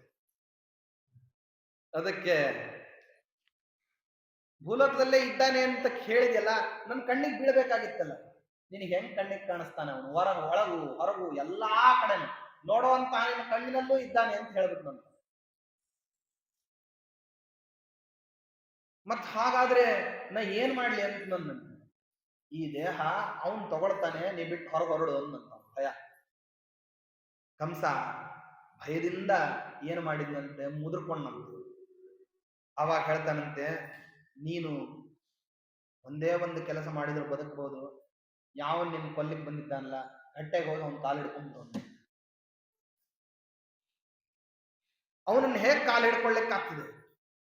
ಅವನನ್ನ ನೀ ಕಾಲು ಹಿಡ್ಕೊಳ್ಳಿಲ್ಲ ಅಂದ್ರೆ ಈ ಲೋಕದಲ್ಲ, ಯಾವ ಲೋಕದಲ್ಲಿಯೂ ಕೂಡ ನೀನು ಸ್ಥಿರವಾಗಿರ್ಲಿಕ್ಕಾಗೋದಿಲ್ಲ. ಸಮಸ್ಯೆ ಒಯ್ದು ಹಾಕ್ತೀವಿ ನಿನ್ನ. ಅನ್ನ ಭಯಗ್ರಸ್ತನಾಗಿ ಕಂಸ ಏನ್ ಮಾಡಿದ ಅಂತಂದ್ರೆ, ಪರಮಾತ್ಮನನ್ನ ಸಂಚಿಂತನ ಮಾಡ್ತಾ ಉದ್ವೇಗ ಭರಿತನಾಗಿ ಕೂತ್ಕೊಂಡಂತೆ. ರಾತ್ರಿ ನಿದ್ದೆ ಬರಲಿಲ್ಲ. ಆ ಕಡೆಗೆ ಧನುಸ್ ಮುರಿದು ಹೋಗಿದೆ ಅಂತ ಹೇಳಿದ್ರು. ಧನುಸ್ ಮುರಿದಾಗ ಎಲ್ಲರೂ ಹೇಳಿದ್ರಂತೆ. ಕಂಸನಿಗೆ ಕಾಲಕ್ಕೆ ಹಿಂಗ್ ಬಂದು ನಿದ್ದೆ ಕೆಡೋ ಹಂಗೆ ಒಂದಿಷ್ಟು ಕಥೆಯನ್ನ ನಾರದರು ಬಂದು ಹೇಳೋಗ್ತಿದ್ದಾರೆ. ಈ ರಾತ್ರಿ ಮಲ್ಕೋಬೇಕಾದ್ರೆ ಕೆಲವ್ರಿಗೆಲ್ಲ ಕತಿ ಕೇಳುವಂತ ಮಕ್ಕಳಿಗೆಲ್ಲ ಅಭ್ಯಾಸ ಇರ್ತದೆ ನೋಡ್ರಿ. ಹಂಗ ಕಂಸನಿಗೆ ಕತಿ ಹೇಳೋಗ್ತಿದ್ರಂತೆ. ಇವನ್ ನಿದ್ದೆ ಹೆಂಗ್ ಹಾಳಾಗುತ್ತೋ ಹಂಗ ಕತಿ ಹೇಳೋಗ್ತಿದ್ರು. ಒಂದ್ ಸರ್ತೆ ಬಂದಾಗ ನೀ ಹೆಂಗ್ ಹುಟ್ಟಿದಿ ಅಂತ ಹೇಳೋದು, ಇನ್ನೊಂದ್ ಸರ್ತೆ ಬಂದಾಗ ನಿನ್ ಸುತ್ತಲೂ ಯಾರಿದ್ದಾರೆ ಅಂತ ಹೇಳುದು, ಮತ್ತೊಂದ್ ಸರ್ತೆ ಬಂದಾಗ ನಿಮ್ಮ ಅಪ್ಪ ಅಮ್ಮ ಯಾರು ಅಂತ ಹೇಳುದು, ಮಗದೊಂದ್ ಸರ್ತೆ ಬಂದಾಗ ನಿನ್ನ ಕೊಲ್ಲವನೆಲ್ಲ ಹುಟ್ಟಿದಾನೆ ಅಂತ ಹೇಳುದು, ಇನ್ನೊಂದ್ ಸರ್ತೆ ಬಂದಾಗ ಅವನು ಏನ್ ಮಾಡ್ತಿದ್ದಾನೆ ಅಂತ. ಹಿಂಗ್ ದಿನಾ ಏನ್ ಬೇಕೋ ಬೇಡವೋ ಬಂದ್ ಕತಿ ಹೇಳಿ ಹೋಗ್ತಾ ಇರೋದು. ಇವನ ಕೇಳೋದಿಲ್ಲ ಅಂತ ಅನ್ನೋಂಗಿಲ್ಲ. ನಾರದ್ರು ಬಂದು ಹೇಳ್ತಿದ್ರಲ್ಲ, ಹಿಂಗಾಗಿ ಅದು ಬೇರೆ ಲಕ್ಷ್ಯ ಕೊಟ್ಟು ಮಲಕ್ಕೊಳ್ಳಾರ್ದ ಎಚ್ಚರಿದ್ದ ಕೇಳ್ತಿದ್ದಂತೆ. ರಾತ್ರಿನೇ ಬಂದು ನಾರದ್ರು ಬೇಕಂತ ಕತೆ ಹೇಳ್ತಿದ್ರು, ನಿದ್ದೆ ಬರಬಾರ್ದು ಅಂತ. ದಿನಾ ನಿದ್ದೆ ಮಾಡ್ಲಾರ್ದ ಒದ್ದಾಡ್ತಿದ್ದ ಕಂಸ. ಒಂದ್ ಸರ್ತೆ ಬಂದ್ರಂತ ನಾರದ್ರು, ಕಂಸ ನಾ ಹೇಳ್ತೀನಿ ಕೇಳು, ನಿಮ್ಮ ಅಪ್ಪ ಅಮ್ಮ ನಿಜವಾಗಿಯೂ ನಿನಗ ಅಪ್ಪ ಅಮ್ಮ ಅಲ್ಲ. ಕಂಸನಿಗೆ ಪಕ್ಕದಲ್ಲೇನೆ ಏನೋ ಸ್ಫೋಟ ಆಗ್ಬಿಟ್ಟು ನನ್ನ ಸರ್ವಸ್ವವನ್ನ ಕಳ್ಕೊಂಡಿರುವಂತ ಅನುಭೂತಿ. ಹಂಗಂದ್ರೆ ಅವ್ರು ಯಾರು ಅಂದ್ರಂತ, ಅವರೆಲ್ಲ ದೇವತಾ ವ್ಯಕ್ತಿಗಳವ್ರ, ಯಾರು ನಿಮ್ಮ ಅಪ್ಪ ಅಮ್ಮಂದ್ರಲ್ಲ. ನಿಮ್ಮ ಅಪ್ಪ ಯಾರು? ಉಗ್ರಸೇನ ಅಲ್ಲ ನಿಮ್ಮಪ್ಪ ಅಂತ ಹೇಳಿ ನಿಜವಾದ ಕಥೆಯನ್ನು ಹೇಳಿಬಿಡ್ತಾರೆ. ನಿನ್ನ ತಾಯಿ ಅಂದ್ರೆ ಉಗ್ರಸೇನನ ಹೆಂಡತಿ ಒಂದಾವೃತ್ತಿ ಅವಳು ಋತುಸ್ನಾತಳಾಗಿ ಉಪವನಕ್ಕೆ ಹೋಗಿದ್ಲು. ಆ ಉಪವನಕ್ಕೆ ಹೋದಾಗ ದ್ರುಮಿಳ ಅಂತ ಹೇಳಿ ದಾನವ ಗಂಧರ್ವ, ಅವನು ಏನು ಮಾಡ್ದ ಅಂದ್ರೆ ನಿನ್ನ ತಾಯಿಯನ್ನ ಕಂಡು ಮೋಹಿಸಿ ಅವನು ಉಗ್ರಸೇನನ ವೇಷದಲ್ಲಿ ಬಂದು ಅವನೇನು ಮಾಡ್ದ ಅಂತಂದ್ರೆ ನಿನ್ನ ತಾಯಿಯನ್ನು ದರ್ಶನ ಮಾಡ. ಆ ದರ್ಶನ ಮಾಡಿರ್ತಕ್ಕಂತಹ ಫಲದಿಂದ ಏನಾಯ್ತು ಅಂತಂದ್ರೆ, ನಿನ್ನ ತಾಯಿ ನಿನ್ನನ್ನ ಗರ್ಭದಲ್ಲಿ ಹೊತ್ತಲು ಭೋಗಾಂತ್ಯದಲ್ಲಿ ಗೊತ್ತಾಯ್ತು ಅವನು ಉಗ್ರಸೇನ ಅಲ್ಲ ಅಂತ. ಅದಕ್ಕಾಗಿ ಗರ್ಭಗತನಾದಂತಹ ನಿನಗೆ ಶಾಪವನ್ನು ಕೊಟ್ಲು. ಹೇ ದಾನವ ಗಂಧರ್ವ, ನೀನು ಇಟ್ಟಿರ್ತಕ್ಕಂತಹ ಏನು ಈ ತೇಜಸ್ಸಿದೆ, ಈ ತೇಜಸ್ಸಿನಿಂದ ಜಗತ್ತಿಗೆ ಉಪಟಳವನ್ನು ಕೊಡತಕ್ಕಂತಹ ವ್ಯಕ್ತಿ ಹುಟ್ಲಿ ಅಂತ ತನ್ನ ಗರ್ಭದಲ್ಲಿ ಅವನ ತೇಜಸ್ಸಿತ್ತು ಅಂತ ಆ ತೇಜಸ್ಸಿಗೆ ಶಾಪ ಕೊಟ್ಲು. ಅವನೇ ನೀನು ಒಂದು ಕಂಸ. ಅದಕ್ಕೋಸ್ಕರವಾಗಿ ತನ್ನ ತಂದೆ ತಾಯಿಯರನ್ನು ದ್ವೇಷ ಮಾಡಬೇಕಾದಂತಹ ಪರಿಸ್ಥಿತಿಗೆ ಬಂದ. ಯಾಕಂದ್ರೆ ಇವ್ರು ನನ್ನವರಲ್ಲ, ನನ್ನವರು ಬೇರೆಯವರಿದ್ದಾರೆ ಅಂತ ಹೇಳಿ. ಹೀಗಾಗಿ ಎಲ್ಲಾ ಯಾದವರನ್ನ ಕಂಸ ಯಾಕೆ ದ್ವೇಷ ಮಾಡ್ತಿದ್ದ ಅಂದ್ರೆ ಈ ನಾರದರು ಹೇಳತಕ್ಕಂತ ಕಥಾ ಪ್ರಭಾವ. ಅವಾಗ ಒಂದು ಕಥೆ ಹೇಳ ಹೋಗ್ತಿದ್ರು. ಈ ವಸುದೇವ ದೇವಕಿಯರು ಇವರು ಕೂಡ ಏನಪ್ಪಾ ಅಂತಂದ್ರೆ ನಿನ್ನವರಲ್ಲ, ಅವಿಕದ್ರು ಅವನಂತೂ ಮೊದಲು ನಿನ್ನವನಲ್ಲ. ಈ ಅಕ್ರೂರ ಅವ ಬ್ರಹ್ಮದೇವರ ಸಭಾದಲ್ಲಿ ಗಾನ ಮಾಡ್ತಕ್ಕಂಥ ಕಿಶೋರ ನಾಮಕನಾದಂತಹ ಗಂಧರ್ವ ಅವನು, ಅವ್ನು ನಮ್ಮವನವನು, ನಿಮ್ಮವನಲ್ಲ. ಹೀಗೆ ಮಾಡಿ ಮಾಡಿ ಮಾಡಿ ಮಾಡಿ ಆ ಭೇದಕ ಬುದ್ಧಿಯನ್ನು ಹುಟ್ಟಿಸಿ ಕಂಸನಿಗೆ ಏನಾಗೋಗ್ಬಿಟ್ಟಂದ್ರೆ ಎಡಕ್ಕೆ ಬಲಕ್ಕೆ ಹಿಂದೆ ಮುಂದೆ ಯಾರು ನೋಡಿದ್ರು ಕೂಡ ತನ್ನವರನ್ನು ಬಿಟ್ಟು ಬೇರೆಯವರೇ ಕಾಣಿಸ್ತಾ ಇದ್ರು. ಹಿಂಗಾಗಿ ನಿದ್ದಿನೇ ಬರ್ತಿರ್ಲಿಲ್ಲ. ಈ ಕೊನೆ ದಿವಸ ಏನಾಯ್ತಂತೆ, ತುಂಬಾ ಆಯಾಸ ಆಗೋಗ್ಬಿಟ್ಟು. ಆಯಾಸ ಆದಾಗ ಮಲ್ಕೊಂಡಂತೆ. ಮಲ್ಕೊಂಡ್ರೆ ಒಳ್ಳೆ ನಿದ್ದೆ ಅಲ್ಲ ಅದು, ಮಧ್ಯದಲ್ಲಿ ಸ್ವಪ್ನ. ಆ ಸ್ವಪ್ನದಲ್ಲಿ ಬಂದುಬಿಟ್ಟು ಯಮದೂತರುಗಳು ಹೆದರಿಸ್ತಿರೋದು. ಭೋತಿಷ್ಠ ತಿಷ್ಠ ವನವಾಸಿಜ ನೈಕಮಾನ್ಯ ಪ್ರೌಢಿರ್ಬಲಂ ಕುಶಲಮಸ್ತಿ ನ ತಾದೃಶಂತೆ ಯಾದೃಗ್ವಿದಗ್ಧ ಪುರವಾಸಿ ಜನೇಶು ಶತ್ರು ಸಂದರ್ಭ ಕೇಸರಿ ಸಮೇಶು ಜಿತಶ್ರಮೇಶು. ಹಿಂಗ್ ಹೇಳಿ ಒಬ್ಬೊಬ್ರು ಎದುರಿಸ್ತಾ ಇದ್ದು. ಕಂಸ ಅಯೋದ್ವಿಗ್ನ ಭರಿತನಾಗಿ ಅವತ್ತು ರಾತ್ರಿ ಕಳೆದ. ಮಾರನೇ ದಿವಸ ಬಂದು ಏನ್ ಮಾಡ್ದ ಅಂದ್ರೆ, ಆಸನದ ಮೇಲೆ ಕೂತ್ಕೋಬೇಕಲ್ಲ, ಆಸನದ ಮೇಲೆ ಕೂತ್ಕೊಳ್ಳಿಲ್ಲ ಅಂತ. ಯಾಕೆಂದ್ರೆ ಕೂತಾಗ ಎಲ್ಲರೂ ಬಿದ್ದೋದ್ರೆ ಅಂತ ಭಯ. ಅದಕ್ಕಾಗಿ ಆಸನ ಇರೋ ಜಾಗದಲ್ಲಿ ಮಂಚ ಹಾಕಿಸ್ಕೊಂಡ. ಕೂತ್ಕೊಳ್ಳಿಕ್ಕೆ ಆಕಸ್ಮಿಕವಾಗಿ ರಾಜ ಟಿವಿಯಿಂದ ಕಾಲ್ ಕೆಳಗ್ ಬಿದ್ಕೊಂಡು ಇಟ್ಕೊಂಡು ಕೂತ್ಕೊಂಡ್ಬಿಟ್ರೆ ಎಲ್ಲಾರು ಬಿದ್ದು ಹೋಗ್ತೀನಿ ಅನ್ನೋ ಭಯಕ್ಕೆ ಅಂತ ಹೇಳಿ ಅದಕ್ಕಾಗಿ ಗಟ್ಟಿಯಾಗಿ ಕೂತ್ಕೊಂಡಿರ್ಬೇಕು ಅಂತ ಪದ್ಮಾಸನದಲ್ಲಿ ಮಂಚ ಹಾಕೊಂಡು ಕೂತಿದ್ನಂತೆ. ಮಣಿಮಂಜರಿಕಾರರು ಹೇಳ್ತಾರೆ, ಮಂಚಸ್ಥಂ ಮಾತುಲಂ ಕಂಸಂ ಮೂರ್ತಿ ಸಂಗೃಹ್ಯ ಮಾಧವ ಅಂತ ಹೇಳ್ತಾರೆ. ನೋಡ್ರಿ ಅಲ್ಲಿ ಮಂಚಸ್ಥ ಅಂತ ವರ್ಣನ ಮಾಡಿದ್ದಾರೆ. ಯಾಕೆಂದ್ರೆ ಇದು ಕಂಸನಿಗೆ ಅಷ್ಟು ಭಯ. ಆ ಭಯದ ಪರಿಣಾಮದಿಂದ ಹಿಂಗ್ ಮಾಡ್ತಿದ್ದಂತೆ. ಅಲ್ಲಿಗೆ ಚಾಣೂರ ಮುಷ್ಟಿಕಾದಿಗಳು ಆ ಕುವಲಯ ಪೀಡ ಎಲ್ಲನ್ನೂ ಕಳಿಸಿದ ಪರಮಾತ್ಮನ ಮೇಲೆ ಯುದ್ಧ ಮಾಡಬೇಕು ಅಂತ ಹೇಳಿ. ಆಗ ಪರಮಾತ್ಮ ಆ ಆನೆಯನ್ನ, ಕುವಲಯ ಪೀಡವನ್ನು ಮತ್ತು ಅದರಿಂದ ಸಹಿತನಾದಂತಹ ಅಂಬಷ್ಟನನ್ನ ಪರಮಾತ್ಮ ಸಂಹಾರ ಮಾಡಿದ. ಚಾಣೂರ ನನ್ನ ಪರಮಾತ್ಮನು, ಮುಷ್ಟಿಕನನ್ನ ಬಲರಾಮ್ ದೇವರು ಸಂಹಾರ ಮಾಡಿದ್ರು. ಅವ್ರ ಜೊತೆಗಿರತಕ್ಕಂತಹ ಜೀಮೂತಾದಿಗಳೆಲ್ಲರೂ ಕೂಡ ಸತ್ತು. ಪರಮಾತ್ಮ ಆಗ ಹೋಗಿದ್ದಾನೆ. ನೇರವಾಗಿ ಕಂಸನ ಸಿಂಹಾಸನ ಇರುವಂತಹ ಜಾಗದಲ್ಲಿ ಹೋಗಿ ಆ ಮಂಚದ ಮೇಲೆ ಕೂತಿರುವಂತಹ ಕಂಸನನ್ನ ತಲೆಯ ಕೂದಲುಗಳನ್ನು ಹಿಡ್ಕೊಂಡು ದರ ದರ ದರ ಎಳ್ಕೊಂಡ್ಬರ್ತಾನೆ. ಎಳ್ಕೊಂಬಂದು ನೆಲದ ಮೇಲೆ ಹಾಕಿ ಎದೆಯಲ್ಲಿ ಗುದ್ದಿ ಪ್ರಾಣ ತೆಗಿತಾನೆ ಪರಮಾತ್ಮ. ತನ್ನದೇ ಆದ ರಾಜ್ಯ, ತನ್ನದಾಗಿರ್ತಕ್ಕಂತಹ ಅಧಿಕಾರಿ ವರ್ಗ, ತನ್ನದಾಗಿರ್ತಕ್ಕಂತಹ ಭಟ್ರುಗಳು, ತನ್ನದಾಗಿರ್ತಕ್ಕಂತಹ ಬಂಧುವರ್ಗದವರು ಎಲ್ಲರೂ ಇದ್ರು ಅವ್ರ ಎದುರಿಗೆ ಎಲ್ಲರಿಂದಲೂ ವಿದೂರನಾಗಿ ಕಂಸ ಎಲ್ಲರ ಎದುರಿಗೂ ಕೂಡ ನಿರಾಯುಧನಾಗಿ ಶಂಕಿತನಾಗಿ ಪ್ರಾಣವನ್ನು ಕಳ್ಕೊಂತಾನೆ. ಅಧಿಕಾರಿ ವರ್ಗದವರೆಲ್ಲ ಕೃಷ್ಣನನ್ನು ನೋಡಿ ಹೆದರ್ಲಿಕ್ಕೆ ಆರಂಭ ಮಾಡ್ತಾರೆ. ಪರಮಾತ್ಮ ಅಂತಾನೆ, ಭಯಪಡಬೇಡಿ, ನೀವು ಯಾರ್ಯಾರು ಯಾವ್ಯಾವ ಅಧಿಕಾರದಲ್ಲಿದ್ರೋ ನನ್ನಿಂದಾಗಿ ನಿಮಗೆ ತೊಂದರೆ ಆಗಬಾರದು, ಅದೇ ಅಧಿಕಾರದಲ್ಲಿ ಮುಂದುವರಿರಿ ಅಂತ ಹೇಳಿ ಉಗ್ರಸೇನನ್ನ ಕರ್ಕೊಂಡ್ ಬಂದು ಪಟ್ಟಾಭಿಷೇಕಾದಿಗಳನ್ನು ಮಾಡಿ ಪರಮಾತ್ಮ ವಸುದೇವ ದೇವಕಿಯರನ್ನು ಬಿಡಿಸಿ ತಾನೇನ್ ಮಾಡ್ತಾನೆ ಅಂದ್ರೆ ಅವರಿಂದ ಉಪನೀತನಾಗಿ ಸಾಂದೀಪಿನ್ಯಾಚಾರ್ಯರ ಹತ್ರ ಹೋಗ್ತಾನೆ. 64 ದಿವಸದವರೆಗೆ ಪರಮಾತ್ಮನ ವಿದ್ಯಾಗ್ರಹಣದ ಕಾಲ. ಭಗವಂತ ವಿದ್ಯಾಗ್ರಹಣ ಮಾಡ್ಲಿಕ್ಕೆ 64 ದಿವಸ ಬೇಕಾಗಿಲ್ಲ, ಅವ್ರಿಗೆ ಹೇಳ್ಲಿಕ್ಕೆ ಅಷ್ಟು ದಿವಸ ಬೇಕಾಗಿಲ್ಲ. ವಿದ್ಯಾಂತ್ಯದಲ್ಲಿ ಕೇಳಿದ್ರಂತೆ ಸಾಂದೀಪಿನ್ಯಾಚಾರ್ಯ, ಗುರುದಕ್ಷಿಣೆಯನ್ನ ಕೇಳ್ರಿ ಅಂದಾಗ, ಹಿಂದಕ್ಕೆ ಸೂರ್ಯಗ್ರಹಣದ ಕಾಲದಲ್ಲಿ ಸಾಗರದ ಸ್ಥಾನಕ್ಕೆ ಹೋಗಿ ನಾವೇನ್ ಮಾಡಿದ್ದೀವಿ ಅಂದ್ರೆ ಮಗನನ್ನ ಕಳ್ಕೊಂಡಿದ್ದೀವಿ, ನೀನು ಸರ್ವಸಮರ್ಥ ಆದ್ರಿಂದಾಗಿ ತಂದು ಕೊಡುವಂದಿದ್ದಕ್ಕೆ ಪರಮಾತ್ಮ ಏನ್ ಮಾಡಿದ್ದಾನೆ, ಗುರುಪುತ್ರನನ್ನು ಹುಡುಕೊಂಡು ಹೋಗಿ ಪಂಚಜನ ರಾಕ್ಷಸನನ್ನ ಸಂಹಾರ ಮಾಡಿ ಶಂಖವನ್ನು ಎತ್ತಿದ. ಅದೇ ಶಂಖೋದ್ಧಾರ ಕ್ಷೇತ್ರ ಅಂತ ಪ್ರಖ್ಯಾತವಾದಂತಹ. ಅಲ್ಲಿಂದ ಯಮಪುರಿಗೆ ಹೋಗಿ ಗುರುಪುತ್ರನನ್ನ ಕರ್ಕೊಂಡು ಯಮದೇವರಿಂದ ಸನ್ಮಾನಿತನಾಗಿ ಪರಮಾತ್ಮ ಬಂದ.